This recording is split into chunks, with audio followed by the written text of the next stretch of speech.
going, feeling a bit stiff arm. A sore ass, sore legs, sore arms. I go, what the fuck's going on?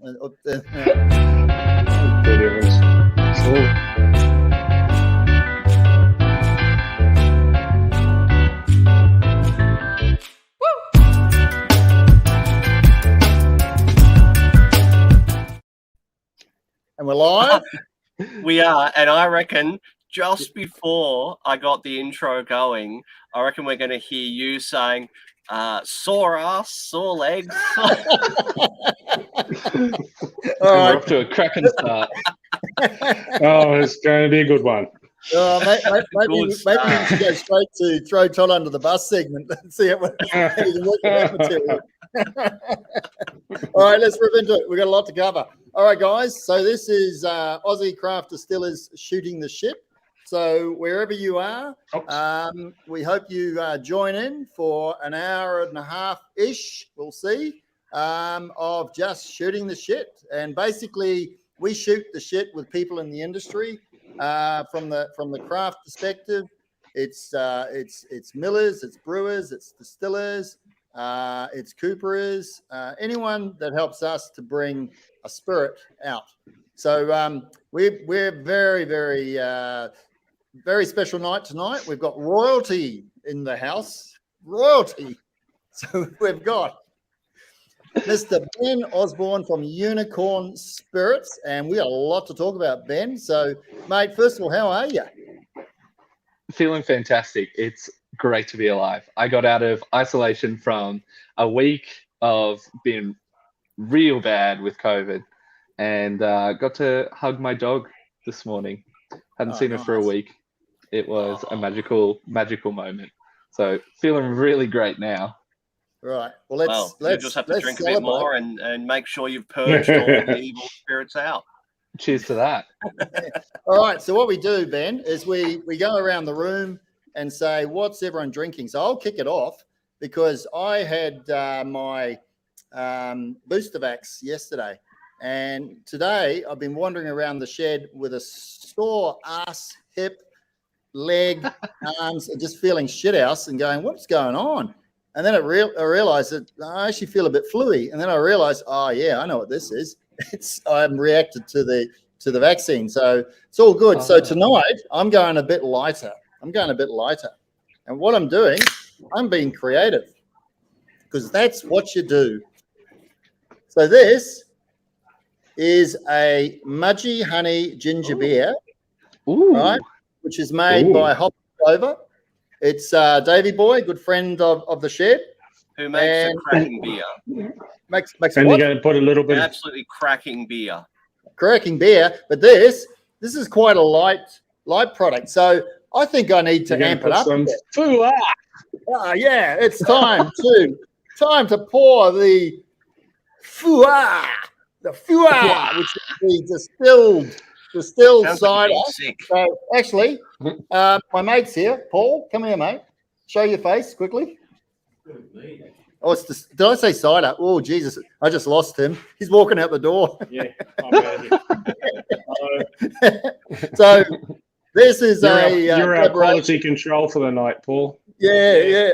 So this is distilled mead. And make one, mate. See what you think. And so there's a glass up there on the bench. So that's what we're having tonight. Something a little bit different. And I think we've got an echo going on there, Luke. We've got a loop again. We've got a loop. I'm hearing an and all the time. Yeah. Leave your phone on again. So I'm about to take a sip. And okay. Don't spit it out. That would be bad. Oh. Okay. Oh, we've just lost technical support. Pressure. All right, this is going off here. All right, Todd, you're flying blind. So Ben, flying blind. What do you got in your glass, mate? I like seeing this little. Today, I've got something special to celebrate getting out of isolation, and this is where I learned to distill. Did the distilling course down there with Dean. And wow! So Dean Jackson, eh? Dean Jackson, back when it was called Redlands. Old Kempton now. And I went to Redlands in 2014, I think, or 15, something like that. Dean, yeah, top bloke. Mentor to Mr. Marty Pye from Riverbourne as well, my friend. Oh, whoa. And the Yeah. cool thing about this one, other than it being from him, is paddock to bottle. Yeah, which right. is, yes, Peter Bignall and that one. I don't know of too many others. No, there's Joadja's doing it. Hell yeah. In Medagon. Yeah, they're doing some really good stuff. So, yeah, that's cool. Todd, what's in your glass, mate? Well, just wait for me to come across or not. There you are. I can see am. it, but I can't see your bottle. There you go. So this is at the moment my only Aussie whiskey. So that's Snowy Mountain Spirits. Snowy Mountain Spirits, a Pura cask. Yep. Fantastic stuff. Get yourself a bottle if there's any left. So that's independent bottling. That's Mark Newton down Jindabyne way from memory, isn't it? I think so. I'm pretty sure Snowy it's Mountains, based down there. anyway. Yeah. Yeah, cool. Mm. All right. Well, let's Luke. Don't know what's happening with you, mate. You laugh at me, but where's IT? Yeah, you're gone. You're gone, Where's IT support when you need IT support? Yeah. Very good. Oh, he's back. Try tuning it on and off again. Yeah. Yeah, Luke, there's a on and there's an off. You know, it's delicate. I know you've got to concentrate, but you'll get there. Anyway, let's get on with it. So, I want Ben to explain very, very clearly where you started with all this, right, and where you are right now. Because, mate, you are one entrepreneurial. What's the word you'd use? Fucker. So let's hear your story, mate. You've got the mic. Go for it. Easy. I probably started in kindergarten when we're figuring out what we wanted to do as a job, and everyone's writing down firefighter, police officer, all these other things, and I was like, I want to own the local pub. And they were like, why do you want to do that? And I was like, because it's just an awesome place to hang out. They've got a sick games room, but everyone has fun. Everyone hangs out. Everyone shares a drink, shares stories, has good times, kind of like this. It's freaking dope. So I was like, I want to do that. Didn't even really understand what a pub was, other than it was an awesome place that I got to see all my friends. So moving on from that, straight out of high school, first thing I wanted to do was get a job in the booze industry. So I started off as a glassy or a bar back, polishing floors, mopping up vomit, cleaning up heinous messes. And from that, I absolutely loved it. The vibe was electric. And moving on from that, just working my way up the ladder from bar back to dispatch bartender to front face bartender to bar manager, venue manager, moving on. And then I was like, well, what's next? There was people who would come in and do master classes, which I absolutely adored.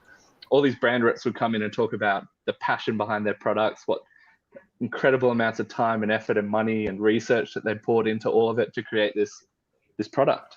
And I was just captivated by everything that they were saying. And I was like, I want to learn more and more about processes, how you do it, what's your drive behind it. And one day I'd love to have my own product. And so the masterclasses led me to go, let's learn how to make spirits.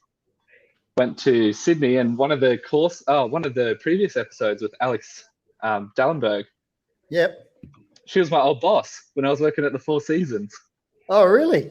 Yeah. So her passion for whiskey is just freaking phenomenal. So with that and my mate at the time who were working at the bar, apparently we're twins, and that's how I got the job, because she was talking to me about whiskey, and I'd never really been around people talking about whiskey super seriously. She's like, so what's your favorite type of whiskey? And I was like, Islay, phenomenal, the peat, the smoke.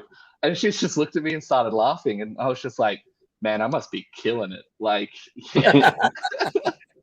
And then at the end of the interview, she's just like, Isla. And I'm like, huh? And Isla. I was like, I have no idea what you're talking about. And she's like, that's your favorite type of whiskey. That's how it's pronounced. And I was like, Oh boy. Well, I got the job. Apparently because I looked like one of the blokes that already worked there and I was enthusiastic. So I was like, yeah. So yeah, after that it was like, well, me and Tim were talking. We'd been working ridiculous hours and we just talked about whiskey every day, every night on a shift. And we go, well, let's go to Tassie. Let's book a course. So we, with Anne Gigney and the Whiskey Academy, we did our first little like 3-day tour.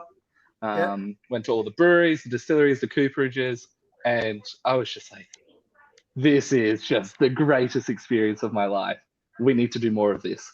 And I was like, what course can I do next? What's next? What's next? What's next? Which is exactly the same mentality I had with all of my jobs.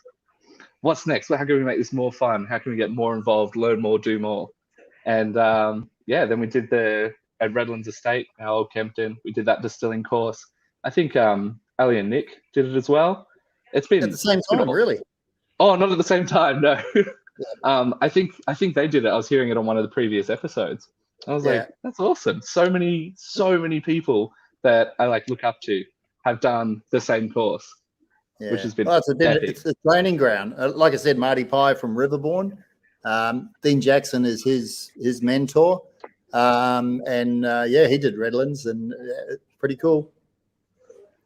Awesome course. Highly recommend. I'm not sure if they're still doing it or if Dean's still there. I called him up a while back and I think he's off making booze with some other people, but really, he moved on. Really cool. So Dean is head distiller at Spring Bay. Spring Bay are really making a name for themselves. And Dean's the main guy there with Cam and Susie are the owners. He's doing well. Oh, what are you drinking there? Oh, I like that. I like that bottle. This is not scripted, people. This is not done on purpose. I didn't even know. It's just there's so much flavor in this whiskey. It's just nuts. But it is insane, mate. Just a freaking tiny pour. I don't add any water, but I just take like the smallest amount in my mouth and just freaking chew on it. Mate, that's awesome. There's a lot to chew. Okay, let's not talk about Craftworks. Let's move on. All right. Yes.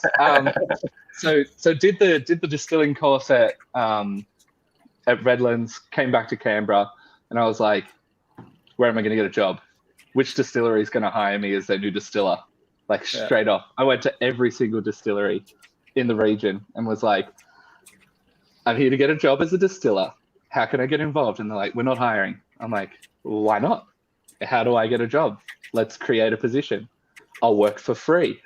Like, how do I get involved? And they're like, look, our whole family's involved. Our friends are helping out. We can't afford to employ anyone. All the people that own the business weren't even paying themselves. And I was like, well, shit, there's a problem there. Cash flow, there needs to be more money in it. And they've gone, well, yeah, maybe if we could, if the growth provided it, then we'd be happy to hire some more people. I was like, well, what's the number one product? And they go, well, it's really impossible to get into venues. It's impossible to get sales reps to get them into bottle shops. And I was like, yeah, shit. Week later, I'd started local spirit distribution, and I've come back to the distilleries and gone, here is my portfolio of bars that I know or have worked at or have run or best mates with the owners or managers. Let's get you into all of these bottle shops, all of these bars. I work on consignment only. Let's talk about what number makes sense to you for however many bottles I can sell. And it's win-win. You're going to get your product into bars and bottle shops. You're not going to overpay. Whatever number we're happy with, I'll work on consignment only, and you don't have to worry about how many hours I dwell into this. And all of them, I just gave them an offer that they really couldn't refuse because it just didn't make sense not to. It was just like, do you want to make money or do you not want to make money? Also, I'll design cocktail lists. I'll do all the graphic design for your pricing lists. I'll make everything look pretty. I'll put it into drinks. I'll do masterclasses. Let's get it out there. Let's share your passion with everyone. And everyone I'd talk to, all the brand reps when they came to Canberra, I'd be like, how do I get your job? And they said, man, you got to do your time. You got to do your 5 to 10 years in the industry. And then, do some stuff with these bigger companies. And then maybe if you're good enough, you can be a brand rep.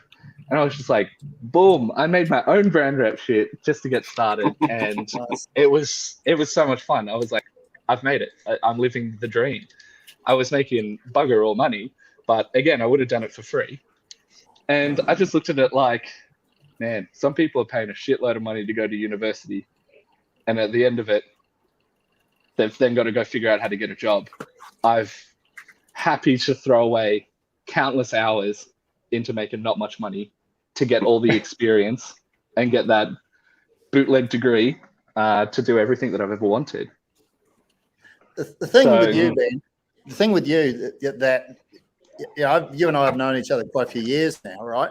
And the thing that always fascinates me about you is you're really entrepreneurial, right? So you're the package.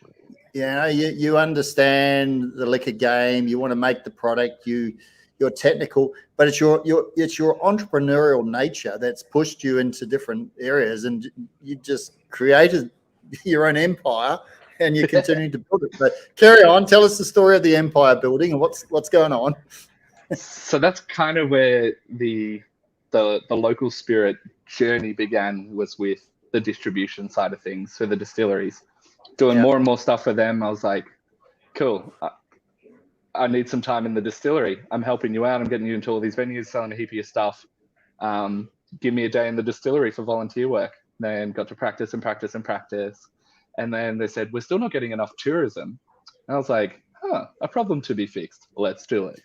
So then I went to an auction house. I sent my mum there to the auction house because I actually had another job. I've always had like between 3 and 6 jobs at the same time because one's too boring. So mum's at this auction house calling me while I'm working at a bottle shop. And I'm just like, Mum, do not go over this number. I swear to God. But I was buying this 8-seater luxury Mercedes van, all leather interior, TV in the roof, because I wanted to start a tour company and start bringing people to all of these distilleries, sell all the products at each of the distilleries. I'd tell all the stories. They get to meet the distillers and hear about what they're passionate about. And it was the best job times 2. So I was getting to do my brand rep dreams. I was getting to meet awesome people that are passionate about this stuff and show them the places where it's actually made, which made that brand rep thing the ultimate dream, because you actually get to show them the still that it's made on, the person who's made it. It was just the ultimate experience. Yeah. That got busier. Then I started doing winery tours, brewery tours, coffee tours. We're doing roasteries. Then I combined all of them, and then there was just too many tours going on. Unfortunately, the tour business I killed as soon as COVID hit. I was in the process of selling it, and the company that was going to buy it was just like, man, we have to pay for this, but it's going to fucking ruin us. And I was just like, man, we're I don't want to ruin your business if like buying my business is going to fuck you over. So we let him out of it. And I just said, man, good luck, like bunker down. So I just killed it. There's no point hurting someone else in the industry that's doing such good shit for all these other producers. So you can't say the name, but they're still going, which is really good news. From tours, we then did I was like gypsying. Like, how do you get started? How do I have my own distillery? And it's so expensive. It is. I was just like, man, I was like bare minimum to do like a fairly basic setup. I was thinking maybe like $500,000.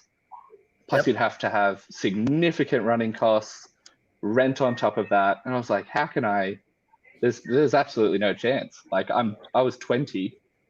So I started my first company when I was 20. A side story. We're at the Global Spirit Convention in Adelaide, and I got offered a job at a distillery in the US. And I was just like, man, that's so nice. Thank you. But Who was it? Hang on, the Global, that was 20 in Adelaide, 2017, 18 from me. I was there.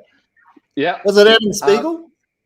I don't want to say. Yeah, there wasn't too many Americans there, mate. There wasn't a heap. It narrows it down. But one of them offered me a job and said, man, come over to the US. Like, we'll pay for flights. We'll make it all happen. It'll be great to have like an Aussie who's super enthusiastic about it and has a really unique opinion on stuff. And I was like, man, that'd be awesome, but I'm not old enough to even go into your distillery or drink your booze.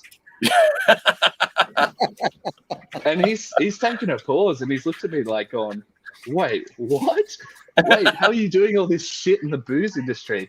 And I'm like, wow, we are really blessed here in Australia to have that massive like head start on getting into the industry. Like if you're super keen and super interested, I got to start like seriously getting into it when I was 18. Like as soon as I turned 18, I was like, getting a job at a bar, let's go. And they don't really get to really get into appreciating the products until they're 21. I mean, they can enjoy it a bit cheekily beforehand, but really getting to understand and appreciate, go out there and experience the products. Big disadvantage, but was a major disadvantage for me, but unfortunately didn't take the job. But didn't want to leave here. Too much stuff going on. So I've lost track, which happens all the time. So after the course, so Adam offered you a job in the US, and you said no, and carry on from there. So then building. Oh, how do I get my own distillery? Also, I've just realized I'm wearing headphones, but you can't really see them. Oh, wow. Oh, wow. I would not have known. Until you said that, I would have had no clue. I just thought I'm misplacing stuff all the time, but I thought I'd misplaced my headphones. But then I was like, oh no, I'm wearing them. It was just not working. But no, it's hiding there in the mullet. So what else do you keep in those glorious locks? Just lots of unfinished or half-finished ideas. And it's grown wilder over the years. So how old are you? And I'm sure lockdown would do that as well. Yeah. Oh yeah. How old are you now, Ben? Turned 25 in August. 25. You're an old soul. You've definitely got an old soul. That's the way I'd describe you. Thank you. Yeah, you are, mate. You see, you got a lot of. I'm not blowing smoke up your bum, but you've got that maturity and you're an old soul, which is very cool. Well, that probably comes from living a few lifetimes already. The amount of businesses and entrepreneurial ventures that you've taken on, given up, and then moved on to additional things. It's an awful lot to cram into a few years. I used to keep track of like how many hours I was working a week, and kept track of that over like a 2-year period. And I think when I was first getting started, it was always an average of like over 100 hours a week, sometimes like up to 111 when it was like Christmas time or super, super busy. And I was like adding it up. It was like the average person works 1,300 hours a year or something. And I calculated that I'd nearly worked 4.5 to 5 years, like each year. So it really helps me like accomplish goals a lot quicker, just putting way too much time and effort into it. But when you've worked for 30 years in 5, it's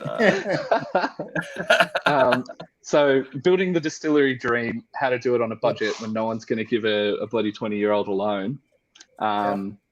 It was did enough tours, did enough sales work till I bought the van, did the tours. The tours meant that I could earn a couple of extra grand per week, put all of that money into saving up to do my first gypsy batch at another distillery, and going to them and going like, sweet, I've saved up my $22,000. Let's produce the first X amount of bottles of this product. I want it to be as high profit, easy to freaking market and sell as possible. Let's make it easy to drink. Something that people are just going to go, what the hell is that? And then after the tours, we ended up launching my first brand, which is Unicorn Spirits, which we've now trademarked Unicorn Elixir. And it's the world's first color-changing shimmer liqueur. And yeah, this was the OG product. Went viral, and this pushed things. I can see why. Very quickly. So but do you know how many distillers saw that and went, What the fuck is that? Literally, I was just like, look, it's just going to be heinous. All of my mentors are going to just go, Ben, what the fuck are you doing? Like, we've taught you all of this stuff about fine spirits and liqueurs and products, and you have done this, which is probably like the most heinous looking like blight on the industry. And I'm just like, yeah, it's a part of the plan. I needed to make something that you know what it's like. An analogy I use. It's like teaching a baby to walk, and you go, "Cool, the baby's walked." Then you turn your back, and he goes and falls back and starts rolling around in his own poo. And you go, "Oh fuck, that was worthwhile, wasn't it?" Legit. So I'm not saying your stuff's poo, by the way. I'm not saying that. I think that's what he's saying. Yeah. I have to get you to try it sometime. Well, I'm so curious as to what makes it sparkle and shimmer. Yeah, good question. Oh yeah, it's an edible pearl dust. It's a Cocaine, food grade, beverage grade, just ground up unicorn horns, all up right. in there. Brilliant. All the products are still vegan. Unicorns are mythical, so Peter said they didn't count. I'll bet. Are you sure they didn't start protesting at some point? They didn't. I've got a made up signature from someone of authority in the mythical land that was just like, yeah, man, all good. All good. Wonderful. So how do you take down a unicorn? Do you just the bullet between the eyes on the horn, or what's the best? I won't go into the methods; it's a bit morbid, but so with the step-to-step sort of thing, it was make the first batch. It'll cost me this much. I'll put literally as much money as I can, all in. Let's make this product. I reckon it's going to go well, and then sold that out in a couple of weeks, and was just like, holy shit! And that made X, which meant that I could do a batch 5 times bigger, and then a batch that was 20 times bigger. And then I was like, awesome. Now I can buy my first warehouse and get my manufacturer's license and continue doing this, but actually blend the product from E&A in-house and start bottling it. So bought the first set of equipment, literally the bare bones equipment that I could possibly get, which was a 6-head bottle filler, an IEC X-rated pump so that I could move the ethanol safely, mixing vats, stirrers, and probably one of the biggest spends that I did early, which was an Anton Parr Alex 500. Oh, 500. Yeah. What's that? The next size up from our one? That's the Rolls Royce, isn't it? Oh, wow. It's about. We got the Volkswagen. Which one? The Snap. Snap. Yeah. Which one is ours? A Snap. Snap. Oh, geez, what is it? I can't remember. Anyway, it's a game changer. Absolute game changer. It changed our world. Since we're both old and going blind, can't read those. Can't read those. So good. Bloody. The biggest problem I had, which a lot of people who do anything to do with sugar, is you can't use density. And the sugar content just means that, the Snap is useless. You've got to do a redistillation method, which Dean taught me, and I did it once, and I went, I do not care how much money it costs. I am not doing this fucking shit again. And I called up Anton Parr, and it was just like, man, put me out of my misery. What's the damage? It was 22 grand. So I was like, it's like wow, the Jesus, fucking car. But this little machine, which is like the size of a laptop, puts a liqueur through, and within under a minute, it's told you exactly what the alcohol percent is of my liqueurs, beers, wines, spirits that have been in there for freaking ages. It doesn't matter what booze you put in there, sugary or not, it's going to tell you what the percentage is. There are parameters, what it works out. But a lot of people are like, how do you accurately measure out liqueur alcohol percents? Yeah, liqueurs. This thing, which is another thing to keep in mind. Anyone out there who's looking to start a distillery and wants to do a liqueur, know how you get the alcohol percentage of that, because oh boy, it is. You need all this like little mini distillation setup and a lot of calibrated equipment, and there's so many things that can go wrong. We don't need it. Todd and I don't need that because we have a mate called Ben, and we're about to start making some videos. Oh, send me some samples. Mate. I'll send me some samples. I'll do a reading for you. Yeah, absolutely, mate. I've got it tastes a little bit like. I've got local wineries that send me their stuff because they're like, man, it costs like $180 to send it to a lab to figure out what the exact percentage is.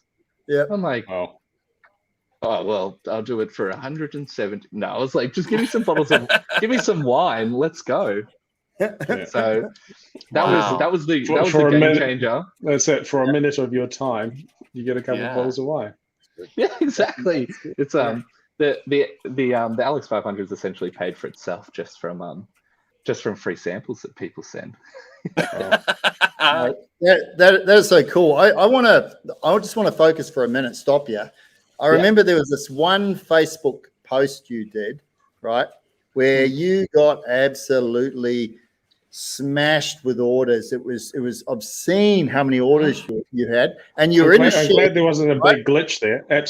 Glad there wasn't a big glitch there. Absolutely smashed with orders. Yeah, smashed with orders. Yeah, okay. So you got smashed with these orders, and you went to the post office, and you were trying to post them at the post office, and they basically turned around and said, no more. And I remember you had boxes and boxes and boxes and boxes, right? And it was so funny. Your attitude was, fuck it, I'll find a way to get these out. And you did. Yeah. So we had our first, it was a radio station, had a huge like social media following. That's right. Yep. Like I'd been paying for some ads. I was spending a fair bit on like Facebook and Instagram advertising. And it must have just targeted the right person because she was working at this radio station. She's then done an article on it. And the weird thing is no one asked me about it.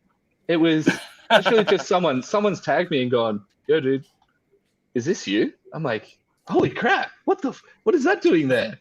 And then I was like, yeah, cool. And then one article one day turned to 5 articles the next day, which turned to like 45 articles the next day.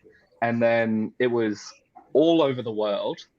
And we had something stupid like 21 million plus people visit the brand over a week.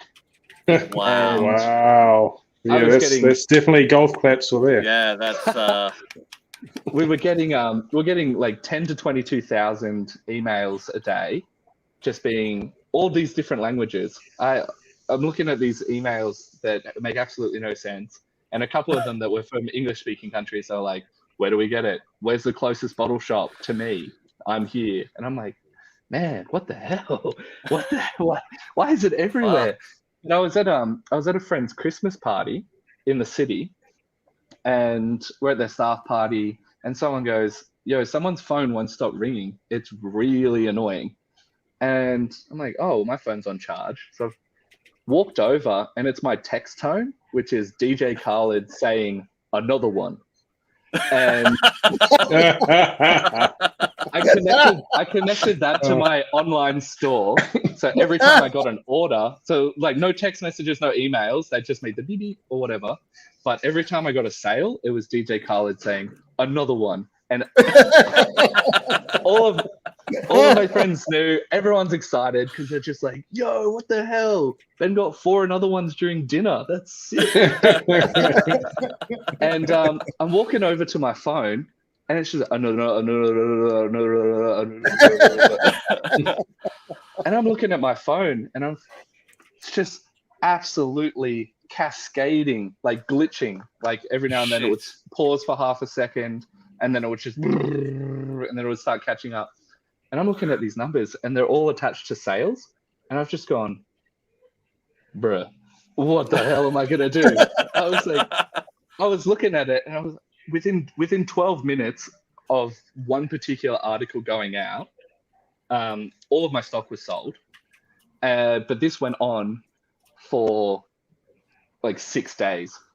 And I've just gone, I have absolutely no idea how I'm going to produce the stock, how I'm going to get the freaking labels, how I'm going to post it. Because at the time, going with Australia Post, and I know a lot of distilleries struggle with this, is just how expensive postage is. Yeah. Especially if you do like ID check, sign, check, all that sort of stuff, and the insurances, everything just gets wild expensive. So when I first started, it was I think Ozpost quoted me to send one bottle. It was going to be about $24 to send one bottle. And that's with like an ID check. They drop it off at a PO box. It was like the complete service. And I was like, man, how is anyone going to sell a bottle of wine, let alone a bottle of spirit, when the margins are so small? And you've got to charge customers something so ridiculous. But long story short, anyone who is just like, how the hell are we posting? Talk to a local wine society. Every region has a wine industry association, just as every region should have a distillers association. Representing the producers. And most wineries, if you sign up as an associate member, you can get in on their postage discount for eParcel and Wine Post.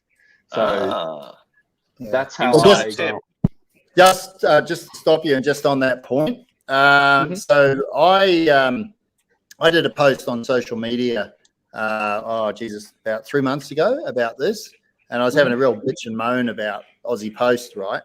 And I was paying for signature, and I was paying for insurance, and one of the distillers contacted me and said, "Mate, it's a waste of time."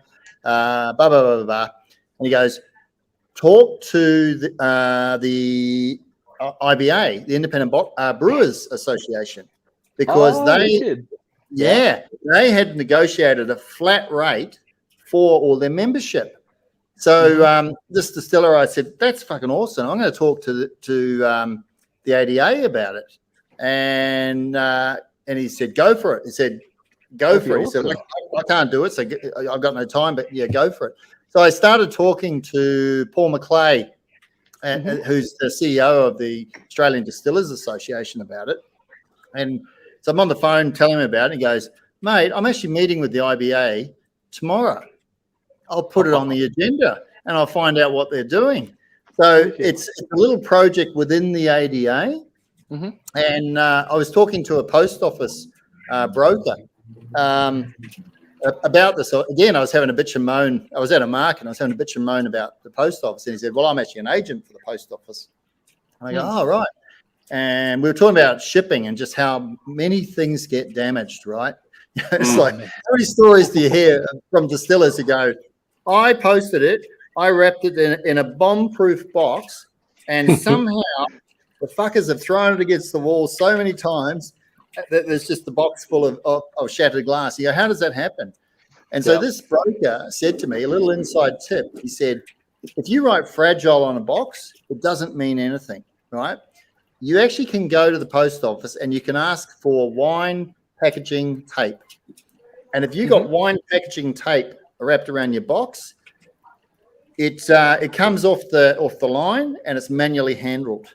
I went, "How cool is that?" And it's taken me ages to track it down. I've been to various post offices and they go, "Nah, don't know anything about it." But I found one.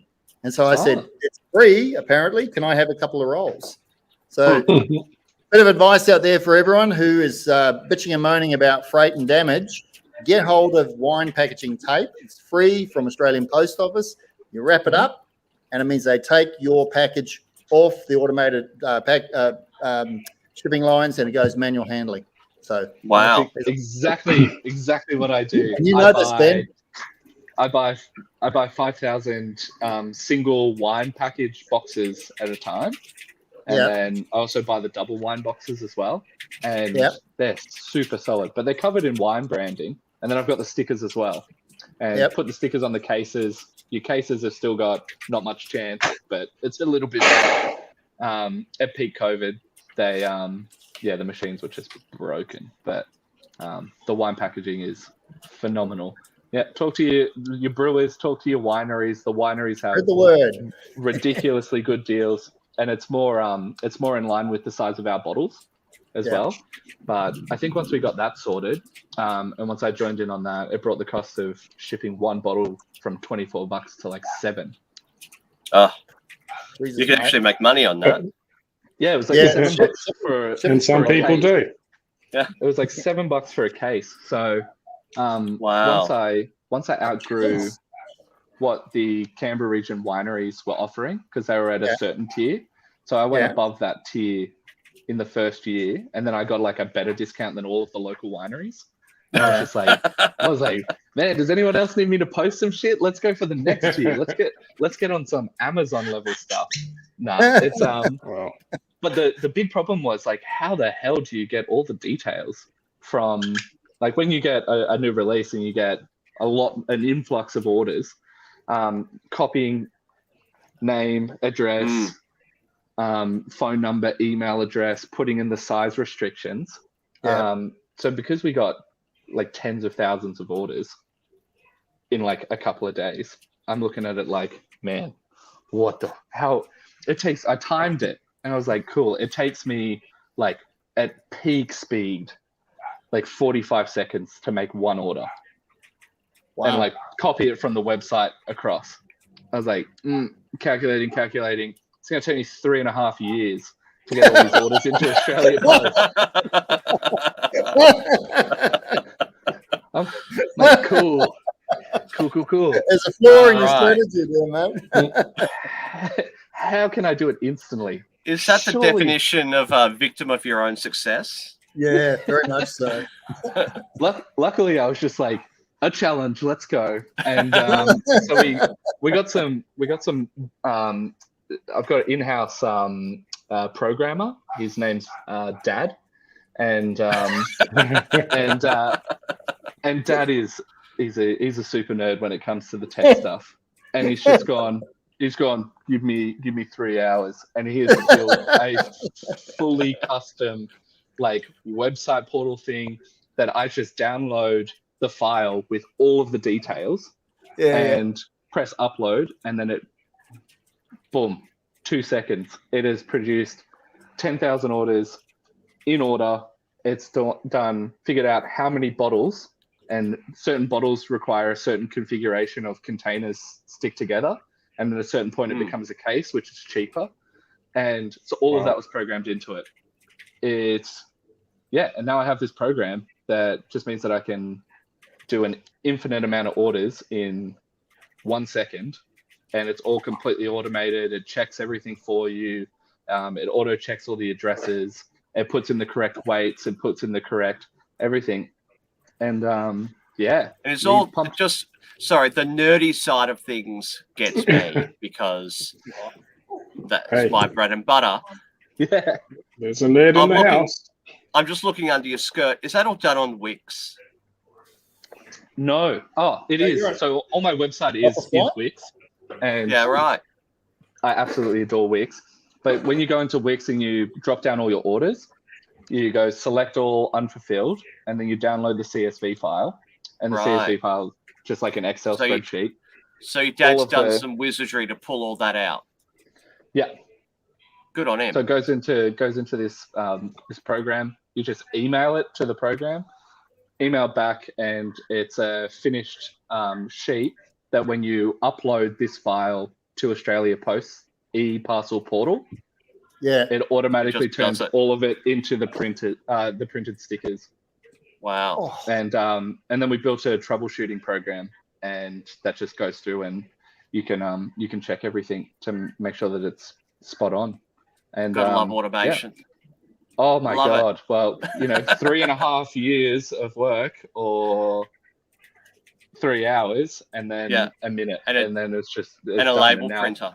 A label. Hey, you got a label printer. Let me explain my process. Right, this is my current process. An order comes in, bing, and I go, oh geez, I better get on that. Right, so I'll print off the order. I'll get my box. I'll make up my box. I'll put my bottle in the box, and unfortunately, my latest boxes we got a die made, and it didn't quite work out, so it's a little bit big. So we've got to stuff things around it, but that's okay. In the box, tape it up, right? By the way, that's nothing unusual though. They're a little bit big or a little bit small. Yeah, exactly. That's the story. Then I go and get a parcel bag. I go get a small parcel bag. We can never get it right. I put the box in the parcel bag and I pull it out and I go, right, okay. I handwrite on the postal bag, right? I turn it over, I handwrite, I then get the order and I double check. Yeah, you saw it. You saw it. I saw right? it. I was looking at it like, man, what the hell? That's old school, man. I was That's like, this is premium. This is nice. I was like, that's where we're at, right? This is authentic. I freaking love it. It's a No label printed, small batch artisan. Yeah. But there's a method. There's a method to my madness, and the madness is I don't put Craftworks Distillery on it. I put my name, Craig Field. So if someone fucker picks it up at Australia Post and goes, oh, it's probably just a gift, and it gets through the system. Whereas if it's a Craftworks Distillery pre-printed and everything else, they go, I'll have a bit of that. Thank you very much. So that's my. Yes, it's time consuming. Absolutely, it's time consuming. I'm not pointing any fingers at Australia Post, but I used to. No, nor am I. I'm saying I for a very brief period of time had clear, like blow up containers that I put all the bottles in, so you could see that it was a bottle of shimmery vodka inside. Right. All right. And the amount of products that went missing. Wow. Huge. I was just like, oh fuck.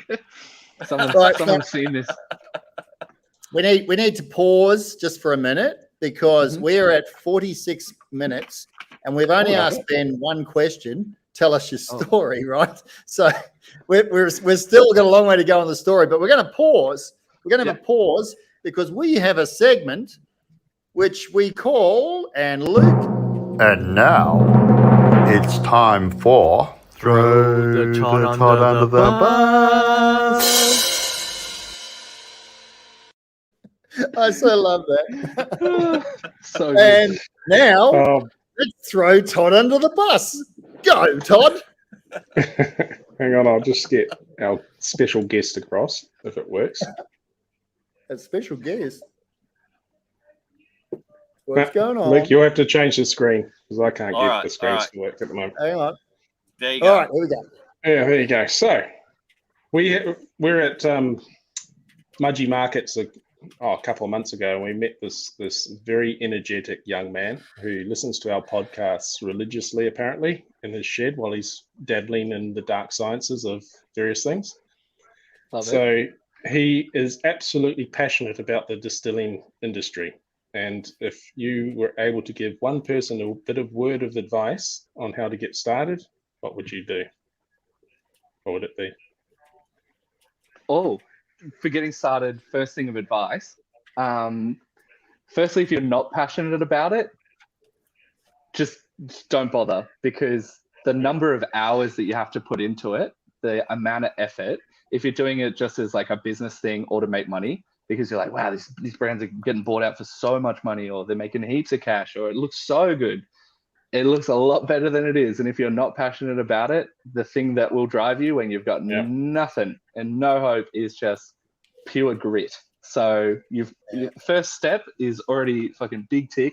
Be passionate about it. If you're watching this podcast, if you're talking to producers, I'd say you're already 80% of the way. Just keep nurturing those relationships, because the amount of value that you get from the community and other people that are passionate and interested and in the industry is the most valuable thing ever. The amount of conversations that I've had over the phone that have gone for like 30 seconds and saved countless hours and dollars, ridiculous. Nurture those relationships with your local producers, because it is gold. Work with them, do some time, do some volunteer work. Just have that mentality of, I could be at uni paying someone else to teach me a heap of stuff that I'm not super interested in. But if I 110% commit to something that I am obsessed with, and I'm actually getting paid a little bit of money every now and then, bloody, how good. So nurture those relationships, make sure your passion and heart is truly in it. And just be friendly. Don't burn bridges. Yeah, you don't won't burn last. bridges. You won't last long if you're just going to be mean to everyone, or you're in it like it's a real freaking serious business. And there's been a few people. I mean, it is a super serious business, but like, Right. if you're not having fun with it, then what's the point? Like, I love working with different bars, different communities, different groups of people for sponsorships, making their brands for them, all that sort of stuff. And it's just fun. So make sure your heart's in it. Make sure you're passionate about it. You enjoy it, because otherwise, what's the bloody point? What's the point? Last 2 weeks ago, we had Cam Symes on from Great Southern Distilling, and we threw Todd under the bus, and Todd was loaded with 10 questions. Right, we got through one question with Cam. Right, so Todd, you've just finished question 1 with Ben. What's your next one, mate? You got something in your back pocket you can pull out? Oh, Now he's completely unprepared. He's blindsided. hang on, I've just got to get. He's doing his Yeah, study. you're trying to blindside me. Yes. That's why it's called throw Todd under the bus. Under the Where bus.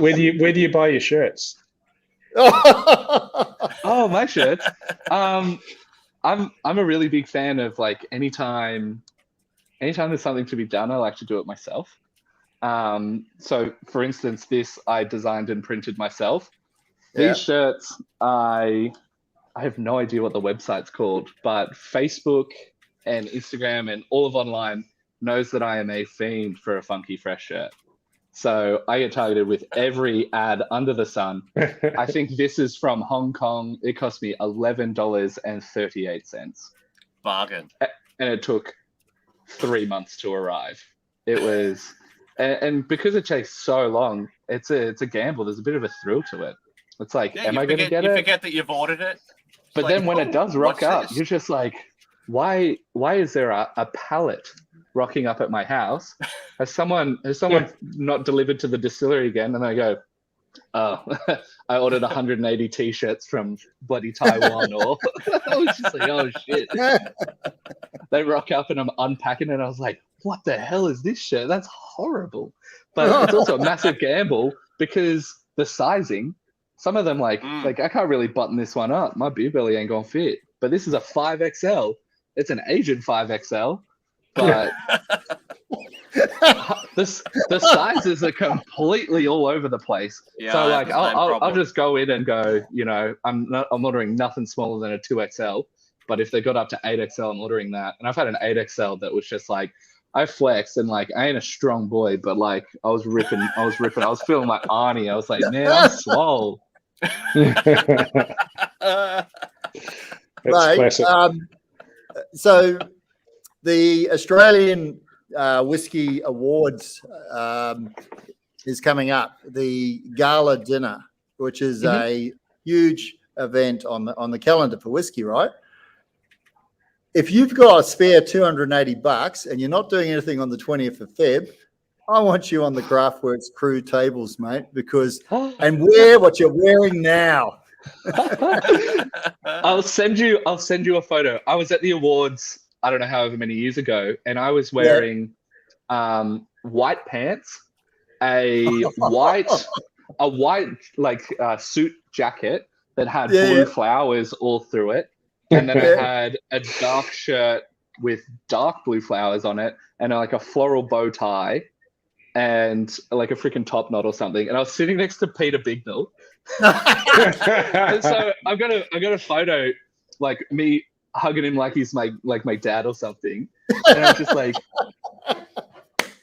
this is the greatest thing ever. I'm sitting next to Peter, who's one of my biggest heroes. He just won all these freaking awards and I look like a flower. Oh no, that's. I'll find the photo for you. Mate. So I'm going. We got two. Well, reserving hopefully. Pardon me. 2 tables, and so I'm going in a Ben Sherman pinstripe suit. Ooh. With the hat. Oh, the hat. With the original hat. Look at the original hat, mate. Can you see that? Oh, that is so manky. That is seriously. Hold on. This thing's got. Oh yeah. This has got wild yeast This has got bacteria. This has got all sorts of things going on from the shed. So all right, this you hat- gotta do a wild hat ferment. You gotta chuck that into Oh, a vat. no. See what freaking brews, and It'll disappear. look, put me down for the first bottle. It's gonna be a limited release, unlike no other. And Todd's going, and Todd's wearing his hat, and he's going to suit up, and so's Luke, and he doesn't wear a hat. But I don't anyway, wear a hat. we'll recognize him. I'm not a hat man. I mean, it already looks like I'm wearing a freaking wig or a mop. You're a headphone man. Look at the head; it's hiding. Like I can't wear a hat. Actually, the most offensive comment on my Facebook profile the other day was a girl's tagged someone and gone, "Oh my god, babe, this is exactly the perm that I want." Emotional damage. I was like, too much. Should I be like? I guess I'm perm goals, but baby, it's all natural.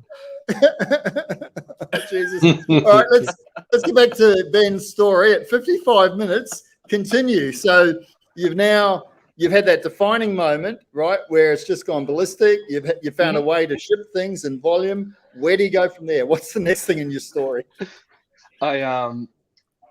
Just making the product was a bloody nightmare. I drove a truck to Melbourne to then drive back to Canberra. So it was a straight trip there and back. I didn't sleep, then got 4 hours sleep, drove to the distillery where I was producing the spirit at, and then got it there, got the bottles up there. We did like a bottling run, came back, got rid of all of that, and then I did it again because I couldn't get enough. It was just, I had like a handful of hours of sleep over a month. It was just wild. But after that, I just had all of this cash flow. I was like, holy crap, I can just invest it into more fun things to do. Next flavor, turn to, man, I'm producing too much shit. It's taken me like a month to get a label designed, and then it's taken me like another month to get a label printed. So I did a graphic design course, which was meant to take 4 months, and I did it in a week.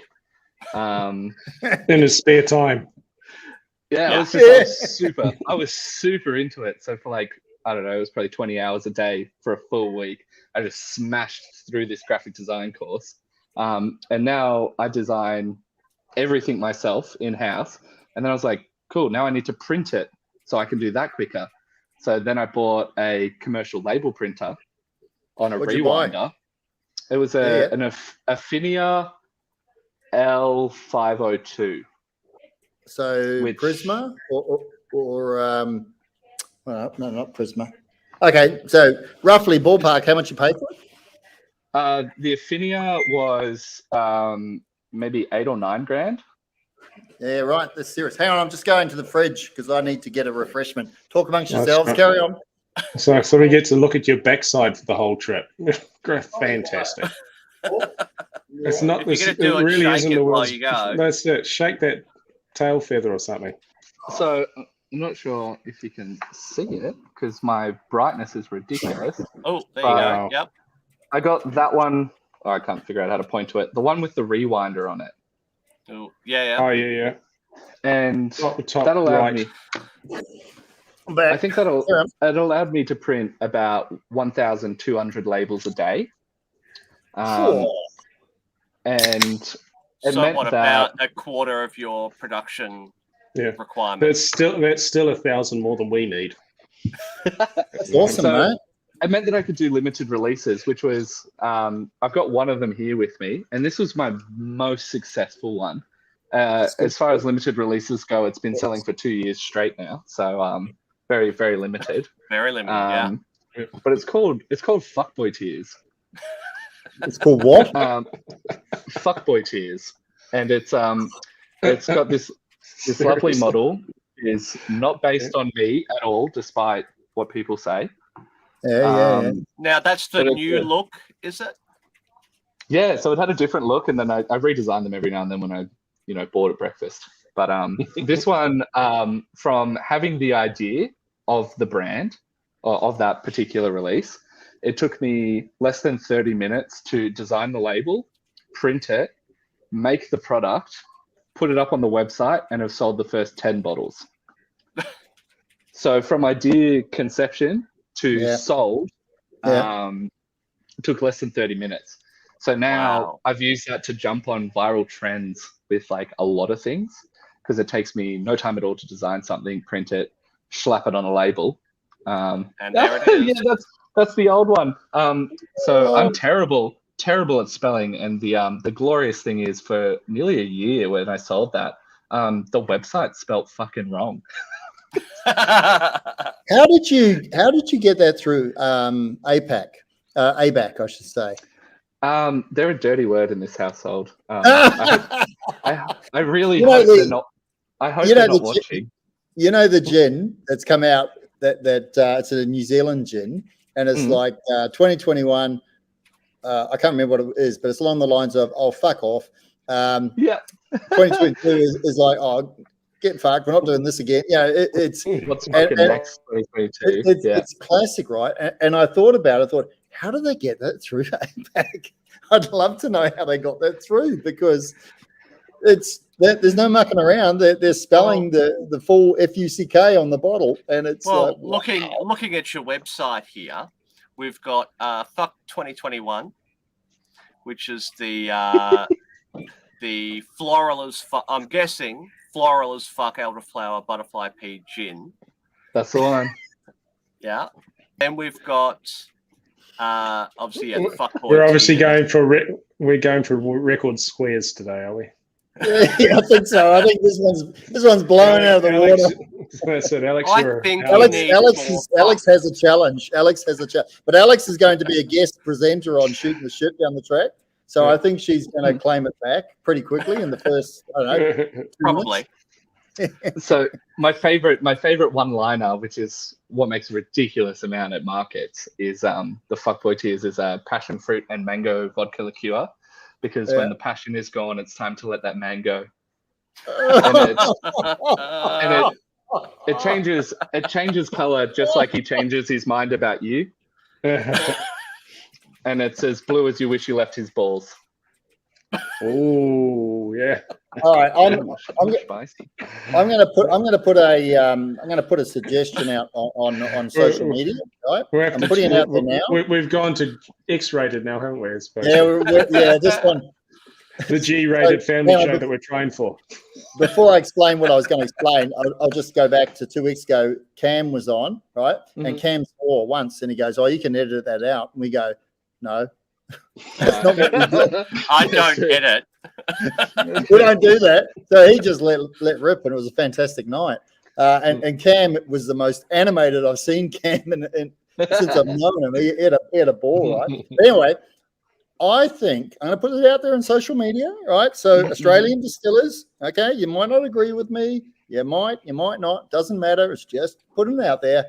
We need a distillery university, and we need a seasoned lecturer, Ben Osborne, to teach the way of branding, getting out there and being a disruptor.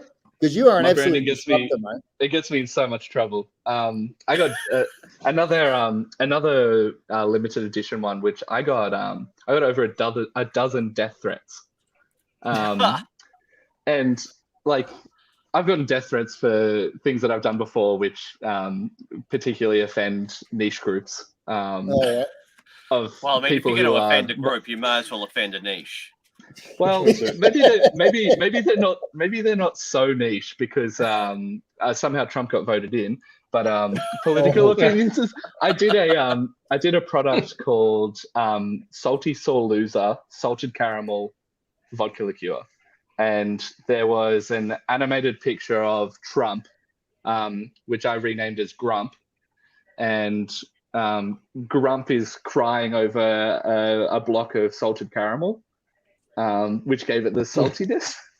And I posted this when he found out that he'd lost. And I got, well, firstly, we sold thousands of them, including my most proud sale, which accompanied the order of 6 bottles. Yeah. So they got a case, and the note was, just letting you know, this is for the people at the American Embassy. I messaged them back and I was like, wait, did you buy them to send it to the American Embassy? Because I don't want to get in trouble. And he goes, no, we work there. Yeah. We wanted to celebrate. And I'm just like, Oh, I got some serious death threats. And I'm like, look, I don't care if you voted for him or if you didn't. This is just a piece of comedy. Like, I'm just having a joke. And you can read through the wording, the copy that I put in there, and it's freaking hilarious. Like, this brand idea started with a small loan of $1 billion. It was just like just so many. Grab this product by the price tag or something. It was just like. We need to have a conversation after off air. We got a lot to talk about. But people sending death threats, and I'm like, I'm clicking on their profiles because they're just messaging it to my Facebook page. I'm like, Linda from Queensland, I know where you work. Why have you threatened this to come to your boss? Yeah. Why have you threatened to come to Canberra to kill me? Yeah. Wow. So I'll tell you an independent bottling story of mine. So I've followed American politics since Bill Clinton. I've had a fascination for American politics all the way through, right? So when it was Hillary Rodham Clinton and Trump, when Trump came on the scene, came down the escalator, and knowing The Apprentice and everything else, I thought, fuck, he's a serious threat. He's a real serious threat, right? Anyway, he demolished the field, as we know, and we know what happened in history. Mm-hmm. But my plan, and I went to Sydney Uni, to the uni bar, and they basically run the election from the morning all through the night. And you sit there and eat, drink, and just talk politics with students, and I love that sort of thing. Deep dive politics, right? Yeah. And so we're watching it, and my plan the next day was to lay a cask, and I was going to call it HRC, Hillary Rodham Clinton. That was the plan. And I was going to talk to the American Embassy a week later and say, hey, I've laid this cask on the day that she won. Let's talk in 3 years, right? Anyway, so we know what happened. And I got home and I was seriously depressed. And I went, there is no fucking way am I calling this cask a Trump cask. There is no way. I think we could find an appropriate Trump cask, though. You find a what? An appropriate Trump cask. You'd have to It'll be a challenge now. mud. You'd have to have cats all running over it. You would. That's it. Yeah, you would have to absolutely destroy the whiskey. Oh, what do we got? We can leave it outside. Can't Mate, send a photo to Luke. Can you send that now live to Luke, and he'll put it up on screen. Share. It's even animated. Or is It's that a so video? good. It's a video. It's a video. Oh, even better. So that video, like, I just posted that on Facebook. I didn't pay for, and we know how dog shit posting stuff on Facebook is, like, unless you promote it or pay for it. Yeah. They got 109 comments, 70 shares, 23,000 views, 235 likes. Wow. And I didn't pay for anything. It was purely That's just up to banking lamb on. ads. That's what was viral that day. That's what was pumping. And this checked those boxes. So the algorithm just picked it up and made me some money. You've got the knack of going viral, haven't you? We've done it a couple of times, and to do it even once has just been freaking phenomenal. Yeah, mate, that's so. Like I said, I think you should be a senior lecturer at the Australian Distillers University.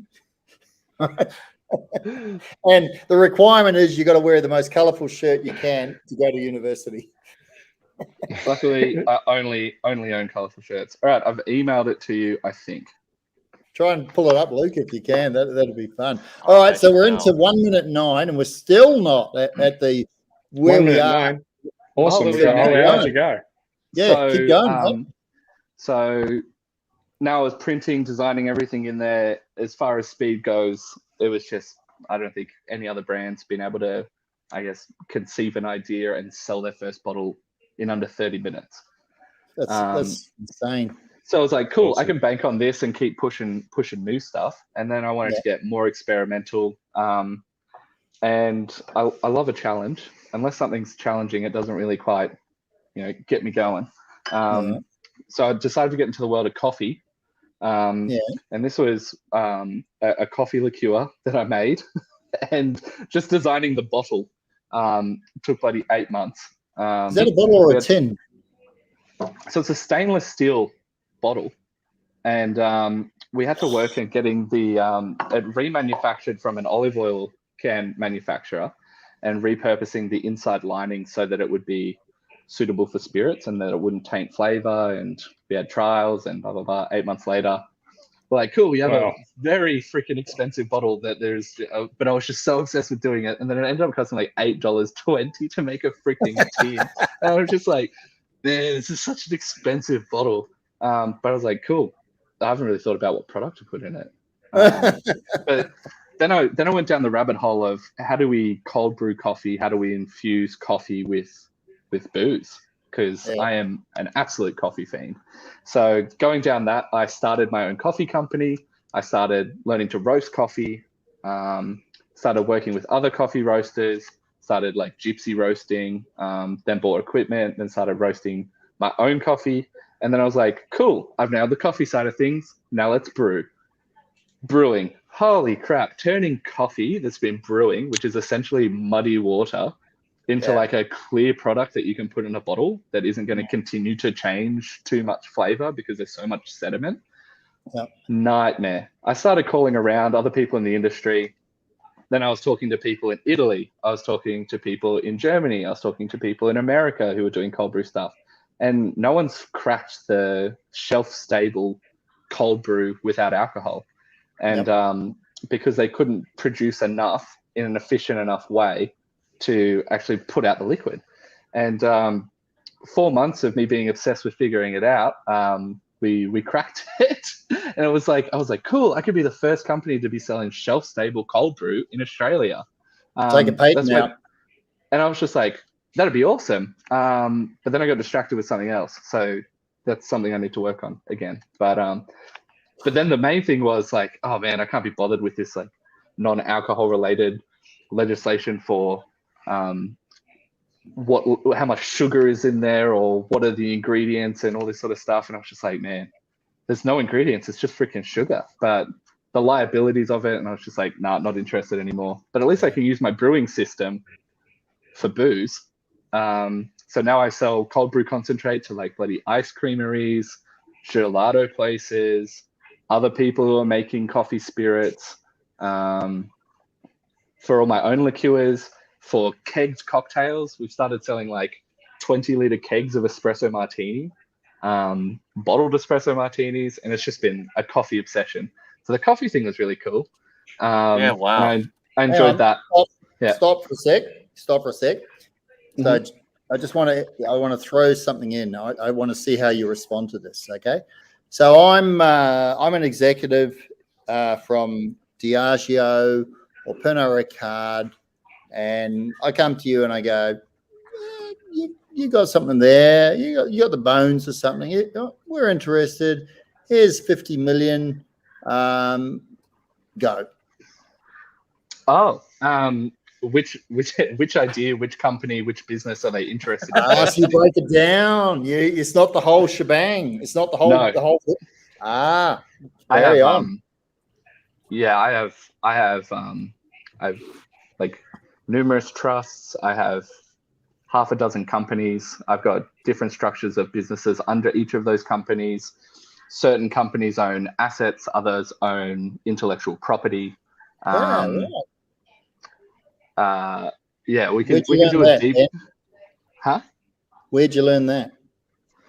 Because that's a really specialized skill. That's financial advisement. That's protecting assets. Where did you do it? Don't tell me you did a course that was going to take 6 months and you did it in a week.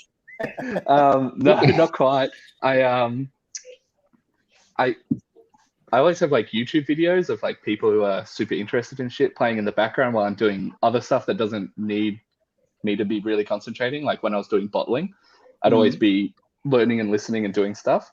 But I just listened to more and more multi-millionaire, billionaire people and how they'd structured everything. And I'm friends with a lot of like business people who are, and lawyers and accountants and people who are doing like huge shit and just really well off. And I would just talk to them. And this is where that like comes in, because I'm talking to a lawyer friend who charges like $880 an hour. And I'm just like, dude, I had this idea, and call me crazy, but if I structured shit like this, and he goes, oh yeah, that's like what every politician does. And I'm like, huh. All right, we're onto something here. So And, speaking of shady politicians, let's just segue back to our grump, and let's see whether this works. Are you gonna put it?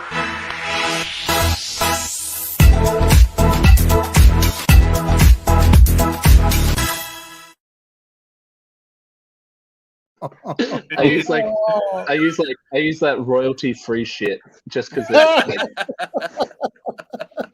but yeah, if you can see the text on it, like the copy that I wrote for it. Another signature of me is misspelling shit. I wanted to mention myself in an article as a serial entrepreneur, and the first comment was, well, bro, do you own Kellogg's? And I'm like, fuck, I spelled cereal wrong. So I'm like, there's another word of advice. Don't worry about spelling. You can have someone to check that shit for you. yeah, that's right. The internet. Oh no. That's so The worst one was recently. I ordered like. That's Ben. Stop you. That is the best line. The best line on Aussie craft distillers shooting the shit. We're gonna take it. We're gonna segue, and it's gonna be promo going forward. That is amazing. That was so fun. But also with the where did I learn all this sort of stuff.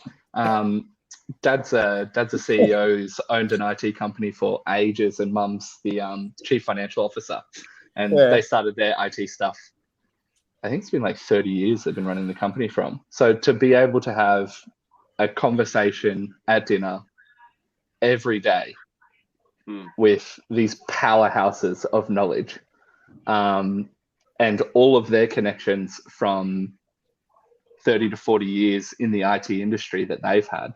And that's another thing, like you can repurpose stuff from other industries, other ideas and other methods. Don't look at just what Aussie distillers are doing. Look at what the wine industry, what the brewing industry, what the marketing industry, what people are doing with e-commerce, what people are doing with all the shipping, because there's so many ideas to be got from absolutely everywhere. Don't narrow in too much. Keep a wide eye, because I've learned stuff from tech CEOs that I've applied to like the booze industry, and it's done wonderful, wonderful things. So yeah, don't go, wow, that distillery is doing this thing. I'm going to do exactly what they're doing. No, don't restrict yourself. Can I just add something to that comment? So Paul, who's now mixing some honey with, what are you mixing it with? The honey spirit. So we're playing around, right? And Paul and I very much come from the point of view, and Todd does as well, of someone says something and you go, why? And you go, because blah, blah, blah, blah, blah. Okay. Why? Because blah, blah, blah, blah, blah. And you go, keep going. Why? Right? You are constantly, it's not challenging. It's challenging everything. Until you prove it wrong yourself, it's not wrong. It's learning, though. It's how we all learn, right? Why do I have to wait 5 years to be a brand rep? Why? Yeah. Oh, just because. I'm like, not good enough. I'm going to do it. Talking to people in distilleries that are like, oh, you're not going to make any money for the first 5 to 10 years. Why? I'm like, why? I was like, I've made, and this is how I set up a lot of my productions, was I do a pre-release. So it would be, I'm releasing that first Unicorn product. I hadn't made any of it yet. I said, it's coming out in a month. You can pre-order it now. I had paid for my whole first batch before I had even ordered it, before I'd even paid for any of it. So it was like you can set stuff up with very little money. You've just got to be really crafty. And very confident. You got to, you got to have the, you got to be tenacious. You got to have big ones. Absolutely, you got to have big ones. You got to take risks. There's no question you got to take risks, right? So one of the things which I find quite fascinating, and I'm not going to name any names at all, right? But say I want to learn how to distill, right? So I go and learn how to distill at a certain place, right? And they teach me everything on how they make whiskey, specifically whiskey as an example, right? And you go, cool. And then the mindset is, okay, I like what I'm tasting. So therefore, I'm going to go away and I'm going to build a distillery, which is basically the same as the distillery that I learned from. And you go, why? Yeah. Why?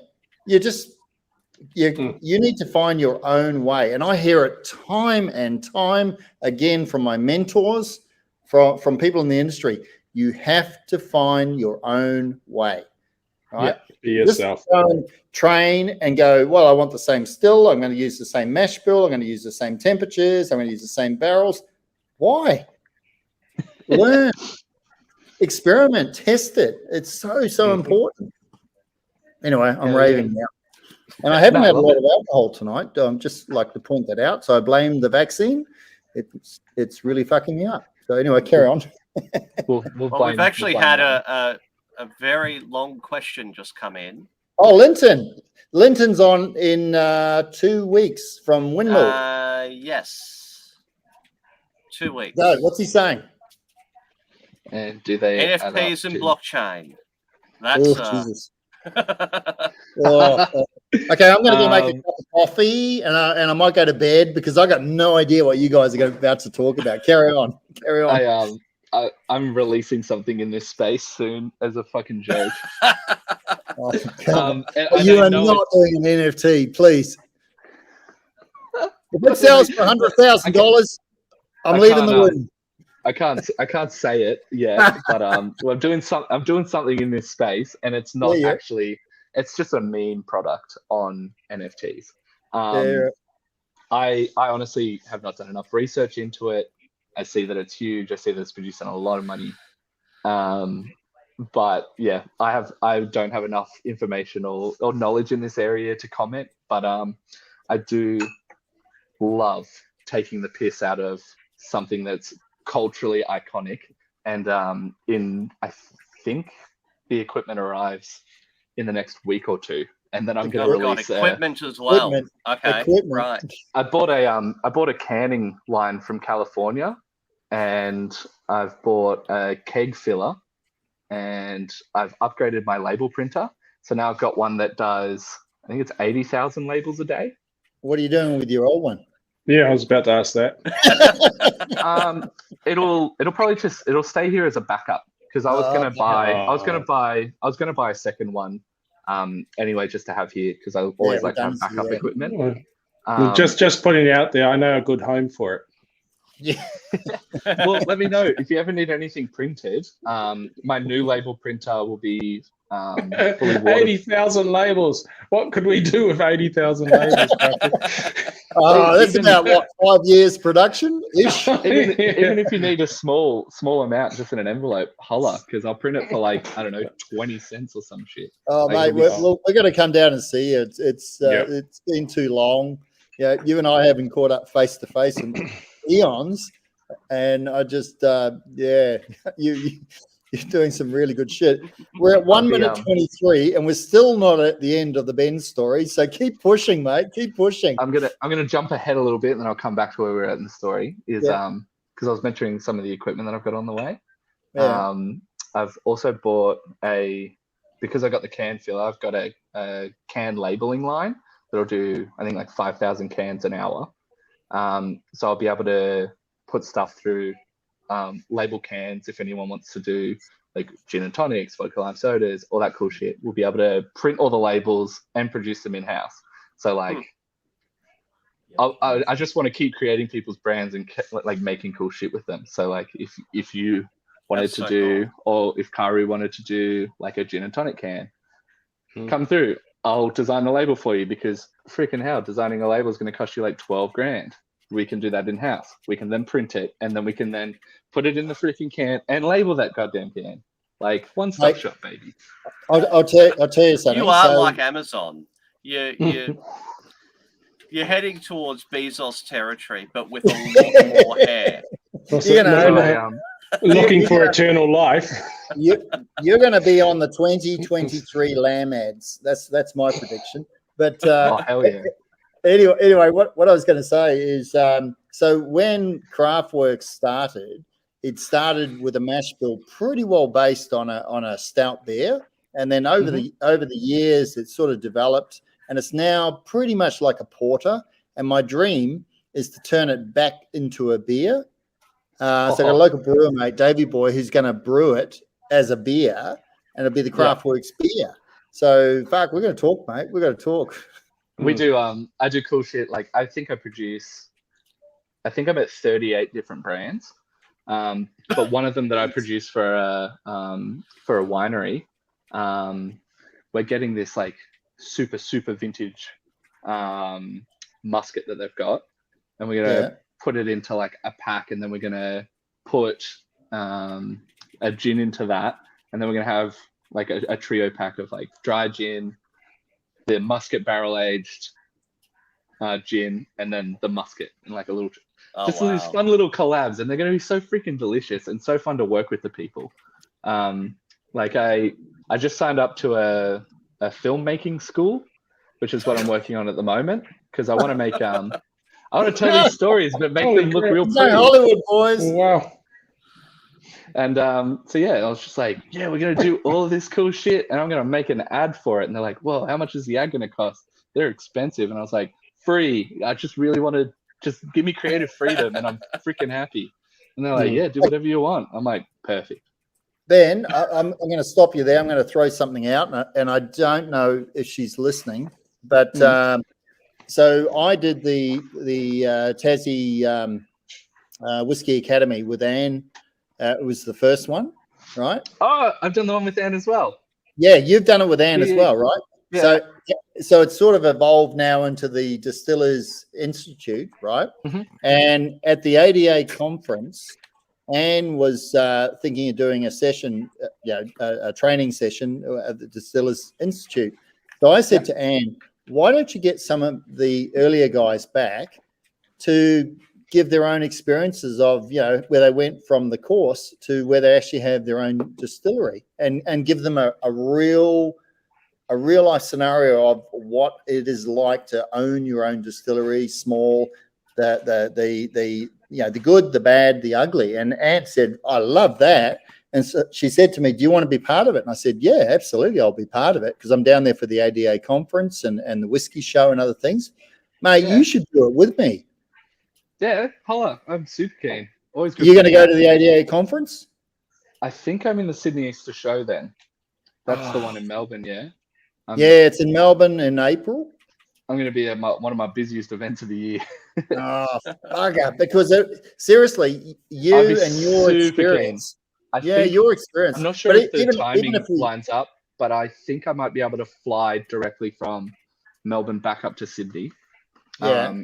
And I don't think I miss a day, or I'll just be cutting it fine. But okay. I'm keen to go. I'll try. But I'm really at the arms of COVID right now, because we all are. I don't know how many. We're all in that boat.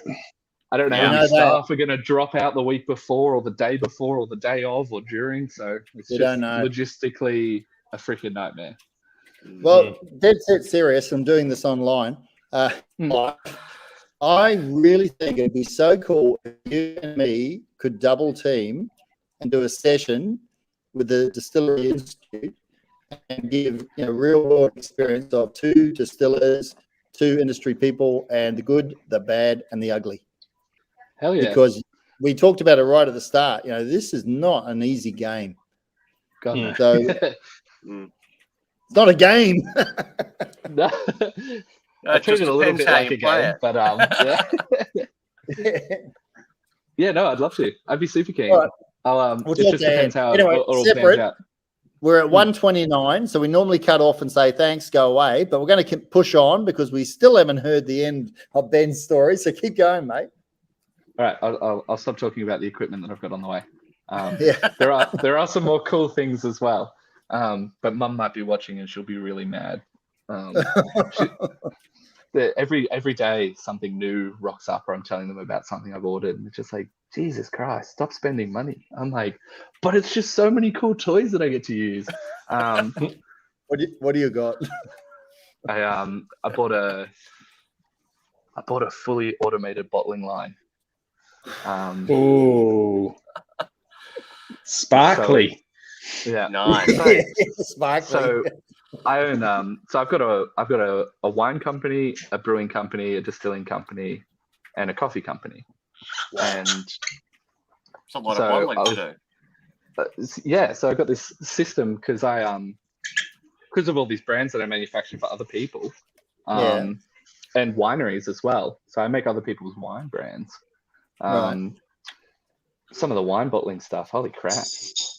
There's no one that can do like small to medium size productions and make them achievable. The minimum orders and runs for stuff is just ridiculous. So I want to work with more small producers to help them get bigger and pay for the equipment that, like, I've had other small producers help me get to where I am. I want to be able to be that person for other people and help them go, you know, come here and they're like, oh man, we'd love to do a batch of wine, or we'd love to be able to produce this bigger batch of this to meet this. And I'm like, let's make your dreams come true. Let's do all this cool stuff. Let's make it as easy as possible, because I goddamn know how hard it is. But having someone help you out is just phenomenal. So that equipment should be here, unfortunately, just after Sydney Easter Show, which would be cool. But moving back to equipment that I bought before, you still once it got to that stage where I was just like, holy shit, I've bought warehouse 1, I bought the warehouse next to it, and then I bought the warehouse next to that as well. Which was, not ideal at the time, but looking back on it, accidental genius. And here's why. All of the separate sections have different like hazardous area ratings.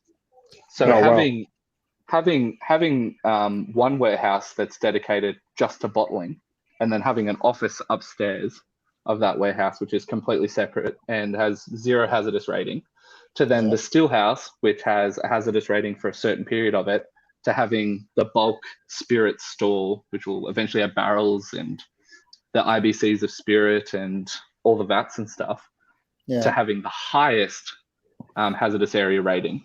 It meant that I was able to save, and oh my God, the expenses of making sure that everything is up to code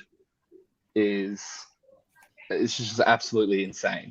This is another thing that's not talked about a ton, and a lot of people that I've seen start setups, and there's a standard PowerPoint in the photo next to their still, and I'm like, man, like I've got light fixtures that are 5 meters up, or 8 meters up, and each of those light fixtures, because it's within a certain hazardous area zone, each of those light fixtures cost like $550 because they're IECEX rated. And I was like, everything is rated and everything is zoned properly. So setting all of that stuff up properly was just like, it's a part of that. How much do you think your distillery is going to cost you? Whatever you think it is, double it, and then double it again. Let's just keep keep doubling it. Keep going. Because I was I was like, look, I've talked to a ton of producers. I've been to like 50 different distilleries around Australia. I got a ton of people in the industry that I'm friends with. And no matter how many people I've talked to, there's still going to be stuff that just pops up and it's just like, man, I couldn't have planned for that. Like, shit. And it just hits you, because I was like, all right, well, and that's where that, for example, when I got my still put in and I was getting everything commissioned, and I was trying to get my potable spirit store with a proper ventilation system and a separate ventilation system just for the still house. I got quoted like $82,000 for a ventilation system. Yeah. And I'm like, why? This is again, why? I was like, what the hell? I was like, look, I've got an industry leader in hazardous area safety for distillery. He did all of the work for like 4 Pillars and Starwood. And I hired him to do this. So my distillery is mega well set up. Like everything is spick and span. You're future proofing. And what's that? You're future proofing big time. Yeah. Oh yeah, everything's set up for then. And I was just like, why? Why is that so freaking expensive? And then shopped around, talked to more people, talked to other distillers, and they're like, oh yeah, that system. Well, if you redo this system, which is similar for petrol stations, then it still meets all the codes, and it'll only cost you like $8,000. And I'm like, what the fuck? Mate, these are secrets. Man, you're releasing secrets. I was just like, dude, what the hell? I was like, what the heck? This freaking system, like what? So you could do, there's one example. And then we had this other hazardous areas. He was like the inspector who would come in and like look over all the electrical work, make sure everything was up to code. And he would like audit that whole process that I'd been through and made sure that everything on this signed dossier was checked off. Yeah. And he's gone through and he's looked at it and he's gone, nah, man, I've got to reproduce this report for you. You're going to need to get all of this stuff repurposed with this equipment. You can buy it all through me. And I'm looking at him like, man, are you seriously trying to rip me off like over $100K to just rip all of this shit out and try again so that you can certify it with your equipment? Yeah. And move to the next person. And then the next person. Yeah, it's a money spinner. Yeah. But I know someone who the story I heard is they bought a still out of America. A mill out of America, and it exceeded Australian requirements, right? But because it didn't meet Australian requirements, it wasn't good enough, right? So they go, you got to modify it, right? So they go, okay, so back will modify it, right? How much is that going to cost? Cost a fortune, right? Yeah. But then, because it was an American still that had been modified, that wasn't acceptable.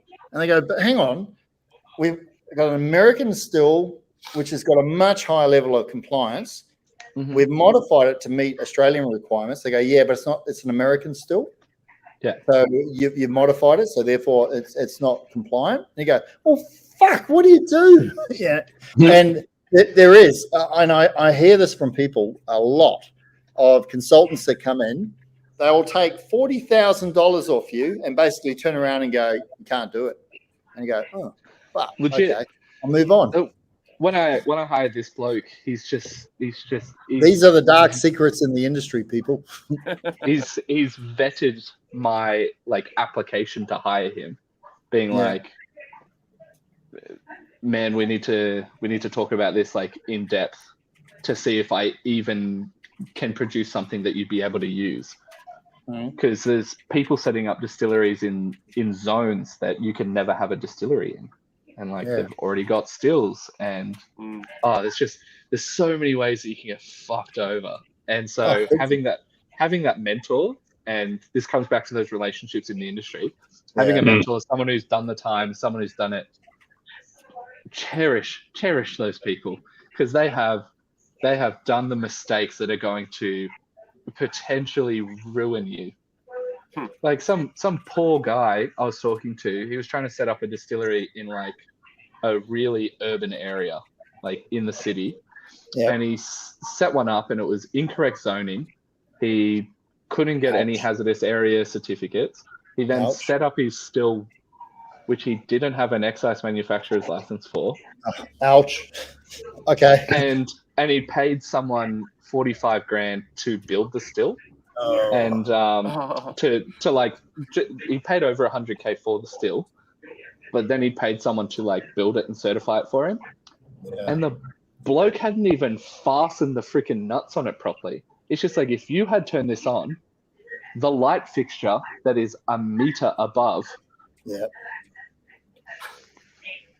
he goes, yeah, I was going to charge my still at like, I don't know, because it's only like a 200 liter still. We wanted to get a lot out of it. So we're going to charge it at about like 90% alcohol. And then we're just going to make gin with it. And I was like, Whoa. man, stop. I was like, you've already been ripped off like 45K getting some person to build this product, like build this equipment for you. Yeah, no, there's people out there with a certificate that doesn't mean anything. They'll take your money, right?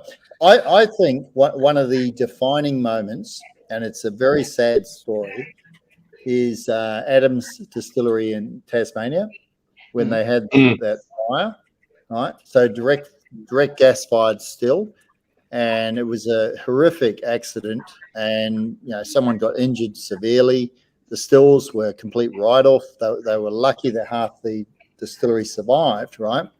But what that has done, it's had a ripple effect in the industry.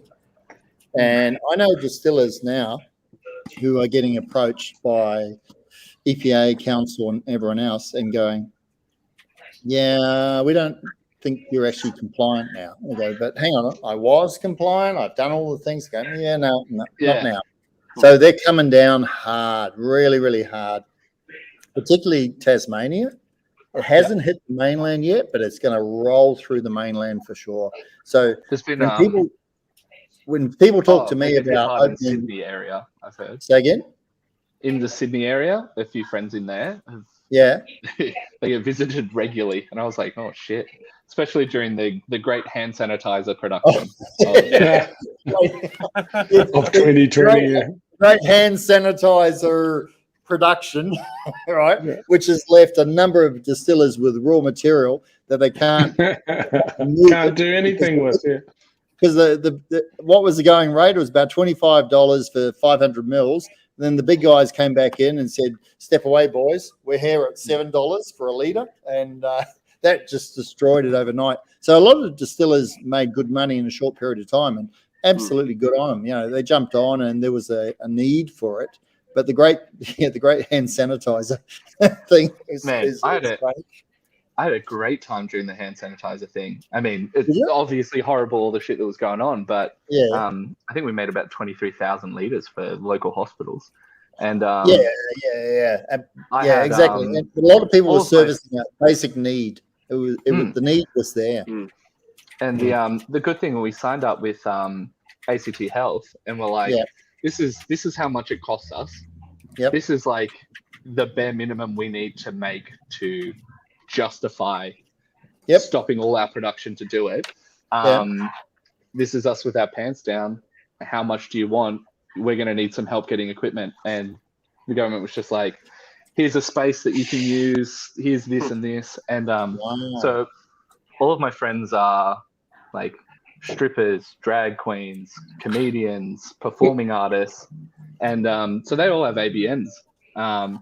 So I'm there bottling and manufacturing jerry cans of hand sanitizer with a production line of strippers, burlesque dancers, and drag queens. It was the most fun. And I still and the drag queens still come out and help us with production. They're wonderful. They're great to work with.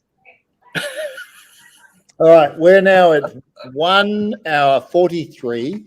All right, so we're about. Hang on.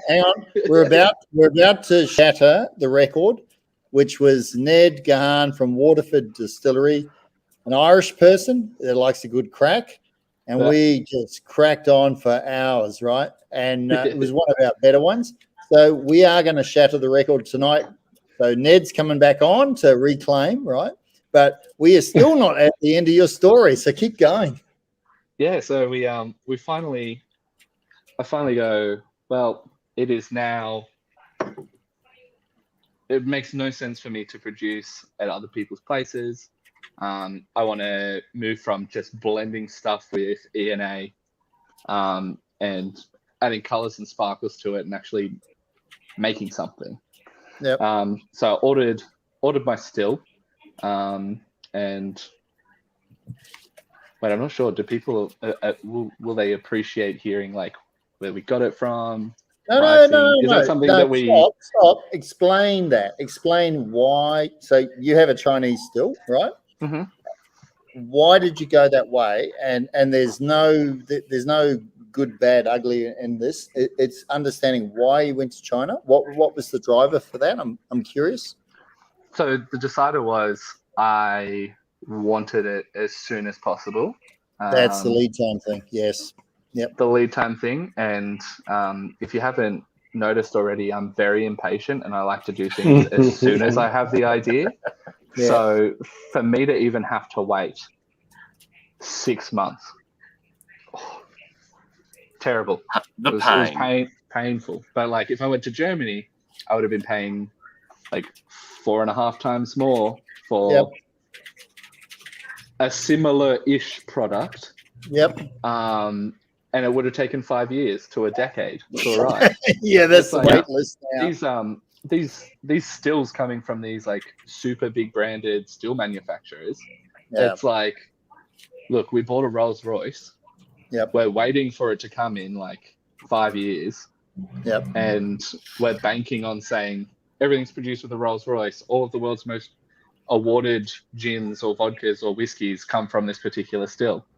And like they're super high quality. Yeah, they're great. But to get from A to B, you can get a Bentley, which is about half the price.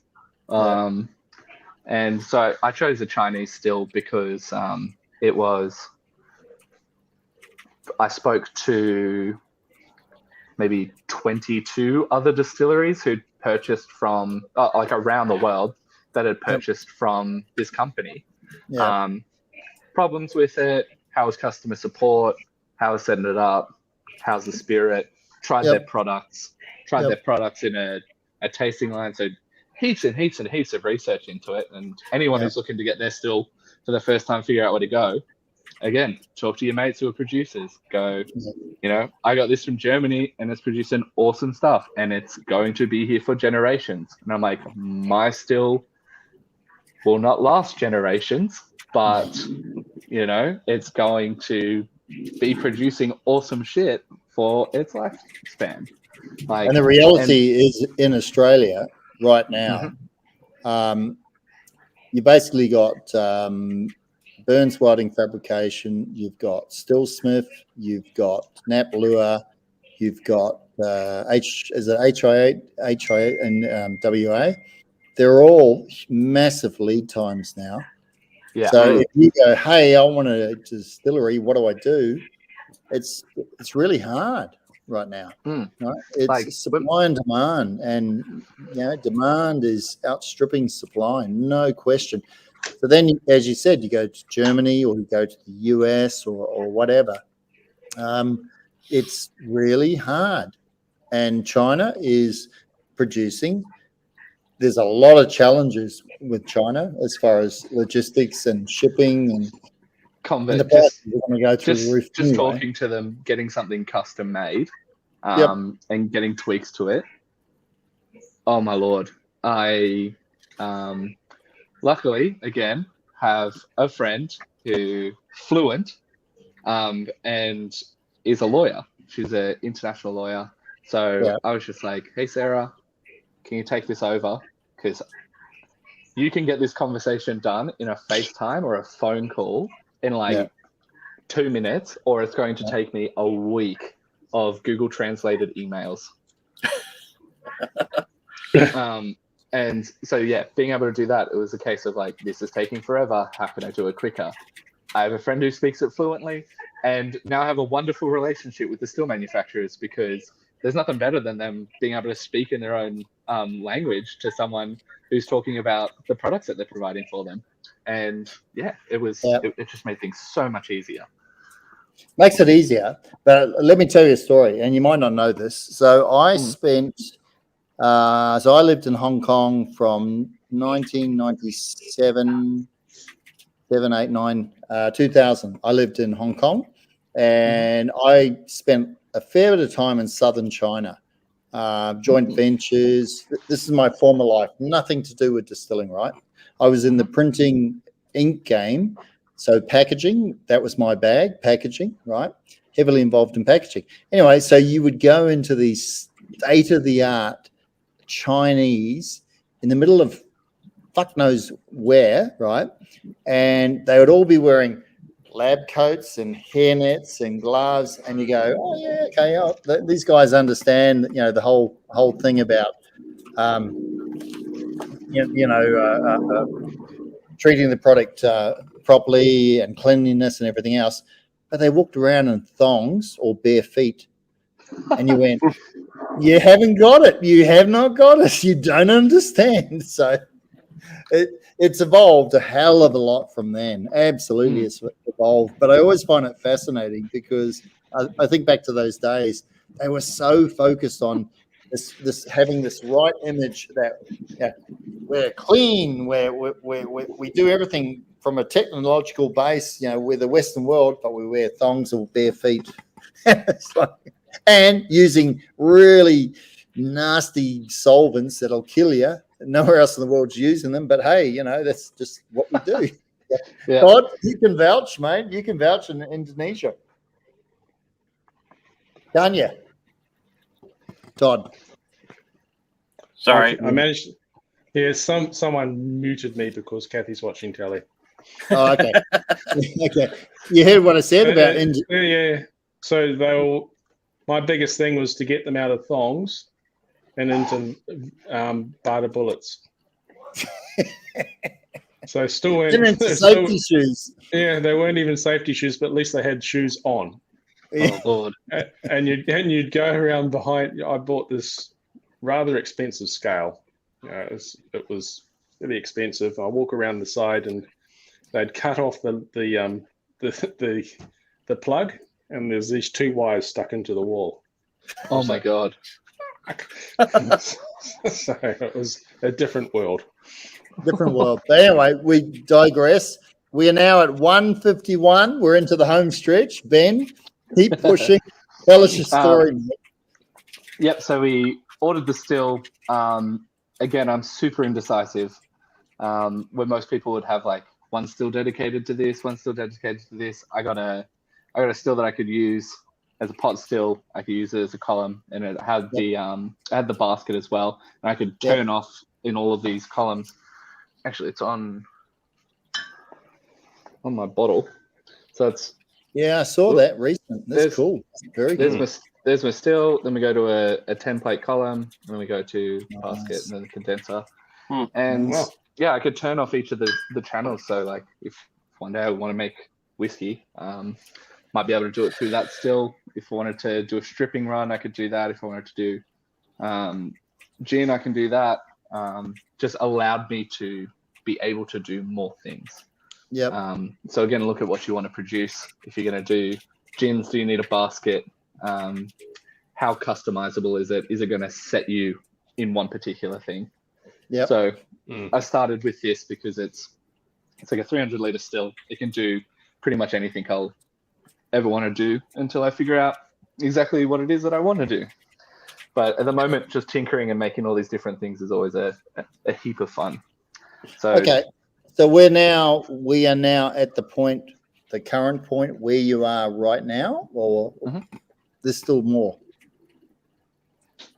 Or are we at where you are right now? This is where you are, yeah.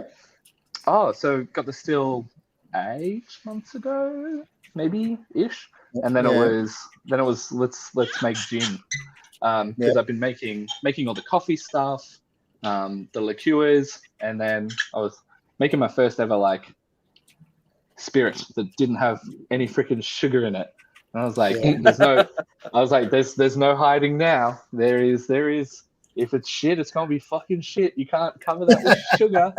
So I was like, let's make a gin. And I was just spam calling all of my friends in the industry, being like, what do you recommend? Like, where am I getting my botanicals from? Like, do I go organic? Do I go non? Do I like it? What are the supply chains like? If it blows up and I need to plan for the future or getting bigger, what's scalable? Like, how am I going to have a consistent product? Like, what flavor profiles am I going to go for? What freaking gin do I make first? What style? What's going to... And it was like, oh, this is so exciting. I'm going to make some cool shit.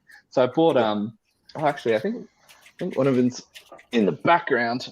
No, I can't really see it. No. Well, it's not we've there, had but I've got Crafty a- walk away and get a beer, so feel All right, free. mate. Go get your gin, mate.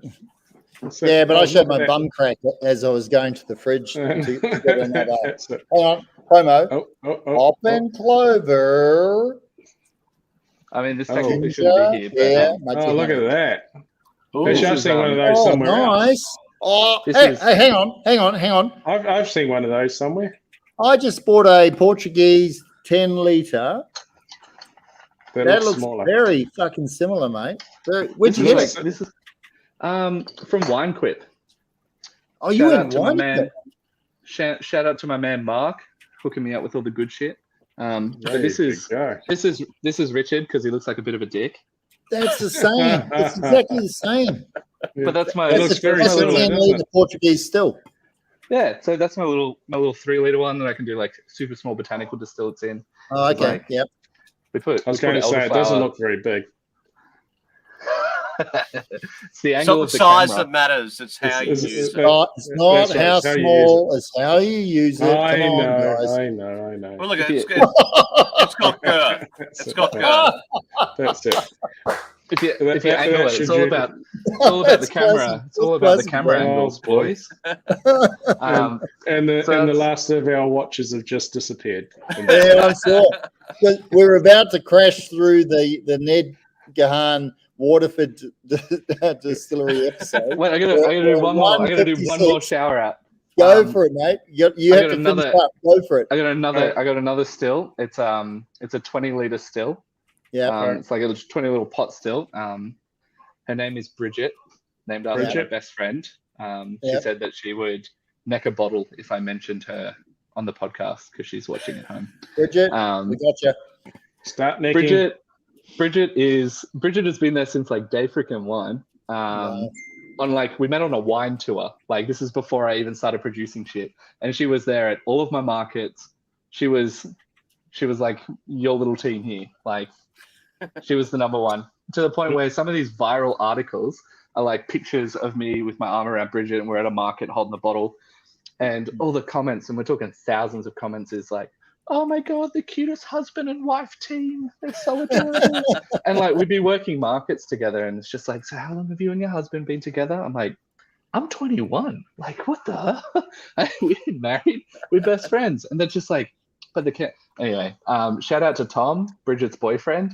I am so sorry, man. Like, Wait, you do a shout out. We're going to do a shout out because we have a Bridget as well. Mhm. they're the best. We have a Bridget. So our Bridget, Everyone should have the Todd and a Bridget. everyone And needs a a Bridget and a Todd in their life, and maybe a Luke, but you know, we'll talk about that later. Take it or leave it. Anyway, so our Bridget, I'm open to offers. she's got, Anyone who pays more than Crafty eh? might look you up. Anyone who pays more than Crafty. So our Bridget, she has a number of casks down South Australia Ooh. at a distillery called McLaren Vale. And so Bridge lives in Sydney, and I've known Bridge for a number of years. I met her in South Australia, and she wants to release her casks. And so we got talking. So Todd, myself, and Bridge, we got talking, and friends, and going, well, you know, why don't you pull them out of the South Australian distillery, move them up into Craftworks because it's close to home. They're your barrels, right? And we've tasted them, and they're really good barrels. And we go, we can do something through Craftworks, right? And she's got connections in Singapore. She has family connections in Singapore, right? Awesome. And she wants to get her product into Singapore. So we've talked about it for the last, Todd, year and a half, maybe. It's probably 2 years. It might be Probably 2 pre-COVID. years. Yeah, it is probably. And Bridge, if you're not watching, you need to. And COVID has just got in the way. Bang, every time. Bang, bang, bang. So the plan is that Todd and I are going to do a covert operation, go down to Adelaide. I have a lot of distiller friends and bars that will have a few good days down there. Then we'll load up the van and we'll come back and we'll put it into Craftworks, and then we'll run with the project with Bridge. So everyone needs a Bridget in their life. Hell yeah. Cheers to that. Cheers to Bridget. I know, mate. Cheers. I know. All right, I think we better wrap it up, guys, because we're at 159. We're at the end of your story, which was question 1. Ben, tell us about you. Mate, I'll wrap it up real quick. Have we? No, I don't think we have reached the Okay, end. go. We've only Wrap just up. got to gin. We've got to get to at least 2 hours. I got 20 seconds. Okay. Go final. Wrap it about. We're gonna keep making gins, liqueurs. Gonna keep making brands for other people. If anyone wants to come make some cool shit, hit me up. Gonna expand the coffee company. Gonna do the bottling. Gonna expand my wine brand. Gonna expand my coffee brand. Gonna launch my brewery. So we'll have stuff in cans, spirits in cans, seltzers, all that basic bitch shit, which will be fun. More spirits. One day in the future, we'll do some whiskey stuff, which will be cool. But the big thing that I'm aiming to do this year is open up a venue so that everyone can finally, because no one can come to the distillery. You guys are welcome. Maybe some special listeners. Holla. Yep. But at the moment, gosh, it is just not the safest place to have any people coming to visit. So someday soon, hopefully this year, because I'm impatient, we're going to set up a big old facility and have some people come to the pub. And fingers crossed, my kindergarten dream will be achieved this year. Full loop of owning a pub where I live here in Jerrabomberra, just outside the border of Canberra. Round of applause for our guest, Ben Osborne. Seriously, that was one of the great ones on Aussie Craft Distillers shooting the shit. And you have almost blown out Ned from Waterford. Well, keep talking and we'll get there. 3 more minutes. I mean, 3 more minutes. I do still have a I question. can clap on for 3 more minutes. All I can say, what? You go 1 minute. I was going to ask a question about your gin. No, not now. Not now. Go for Ben, how do people get in touch with you, mate? So, probably if you Google local spirit, localspirit.co is my website.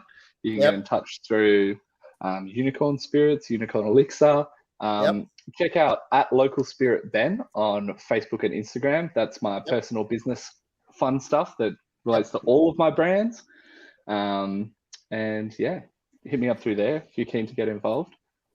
So I've just posted the localspirit.co into the chat for all those playing at home, as well as Unicorn Spirits.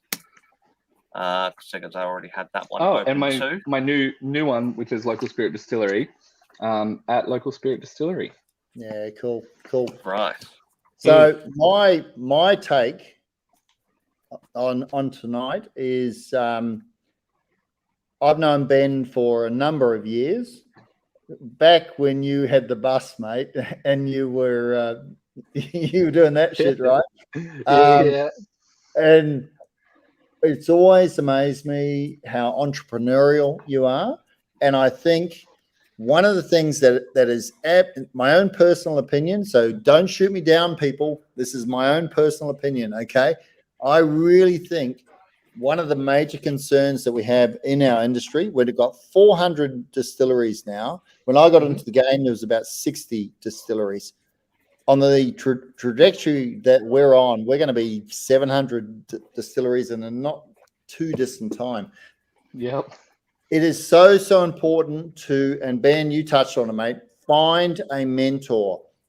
Talk to the locals. Talk to the guys who have come before. Form relationships, right?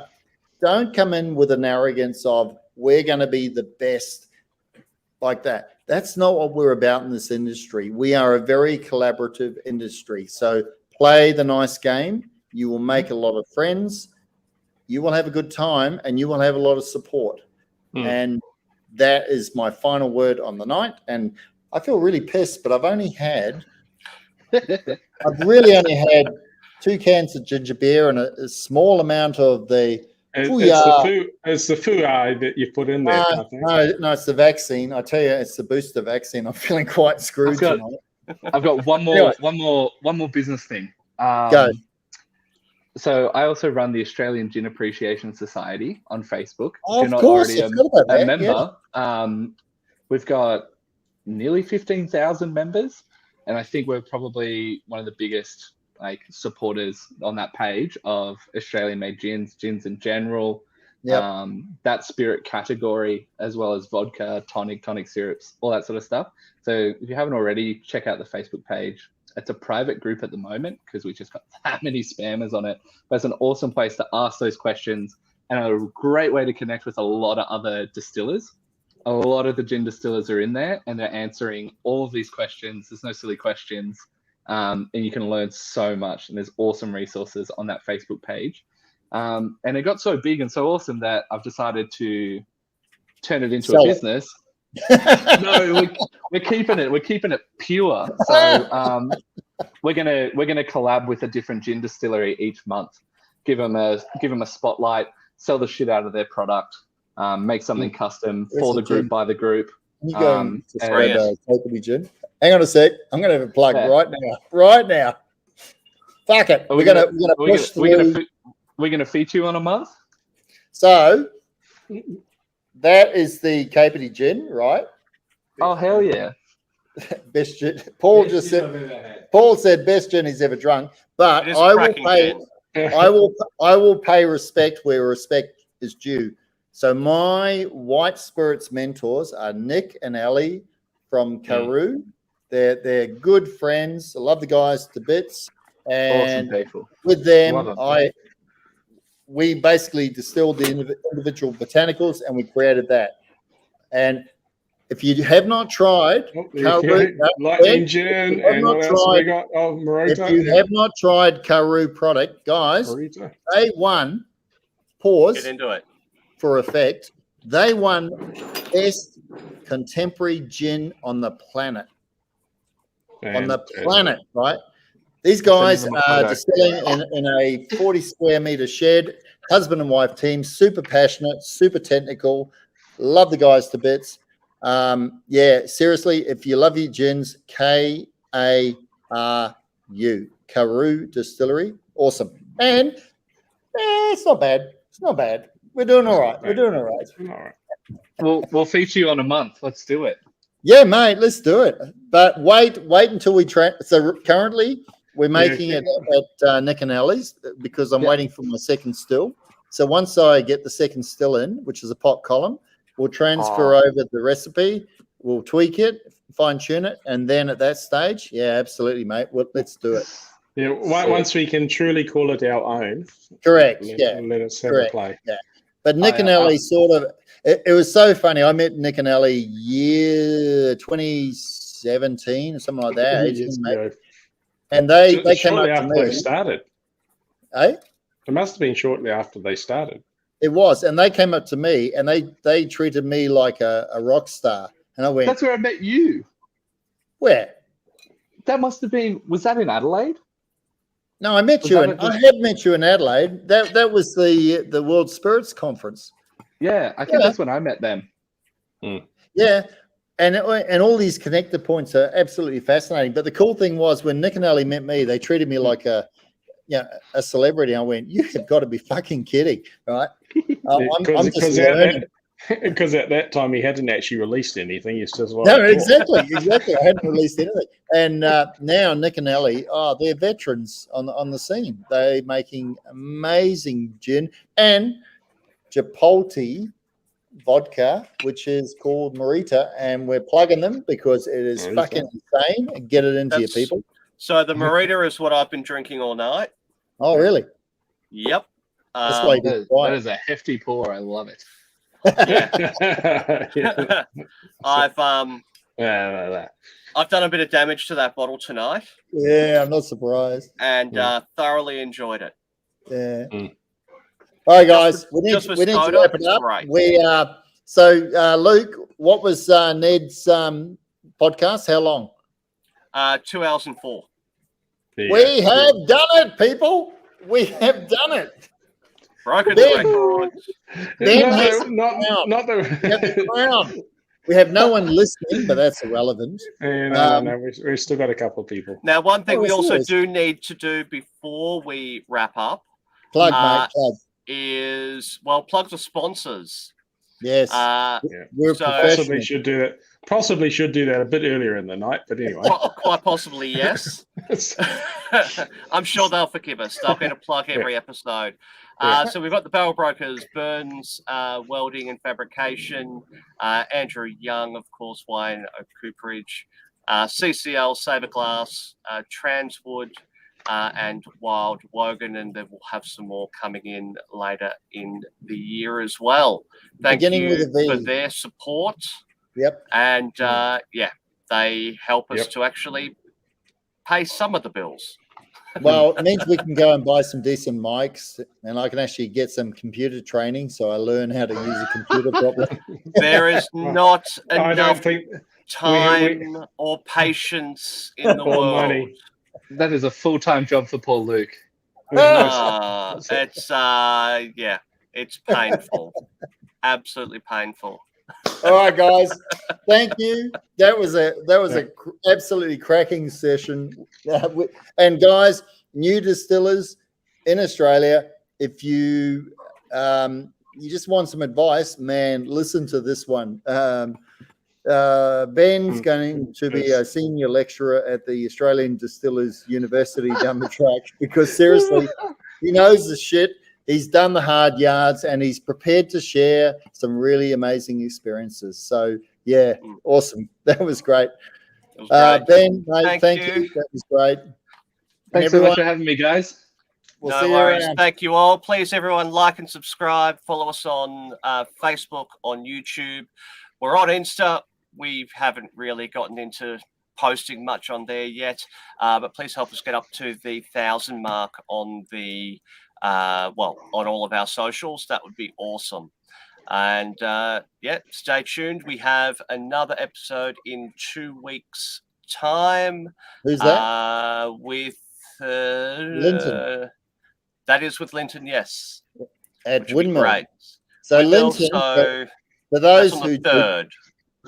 for those who don't know, Linton is right at the start of building a distillery. So you guys are going to get some really interesting insight of a new guy on the scene. That is cool. Yeah. Oh, that should be interesting. Looking forward to that. Super interesting. Yeah, it will. All right, Luke. All right. Mate. Wonderful. Thank you all. Thanks, Ben. It's been great. Thanks, Ben. And that was awesome, mate. Awesome. We'll catch us all in a couple of weeks. Bye. Cheers, team.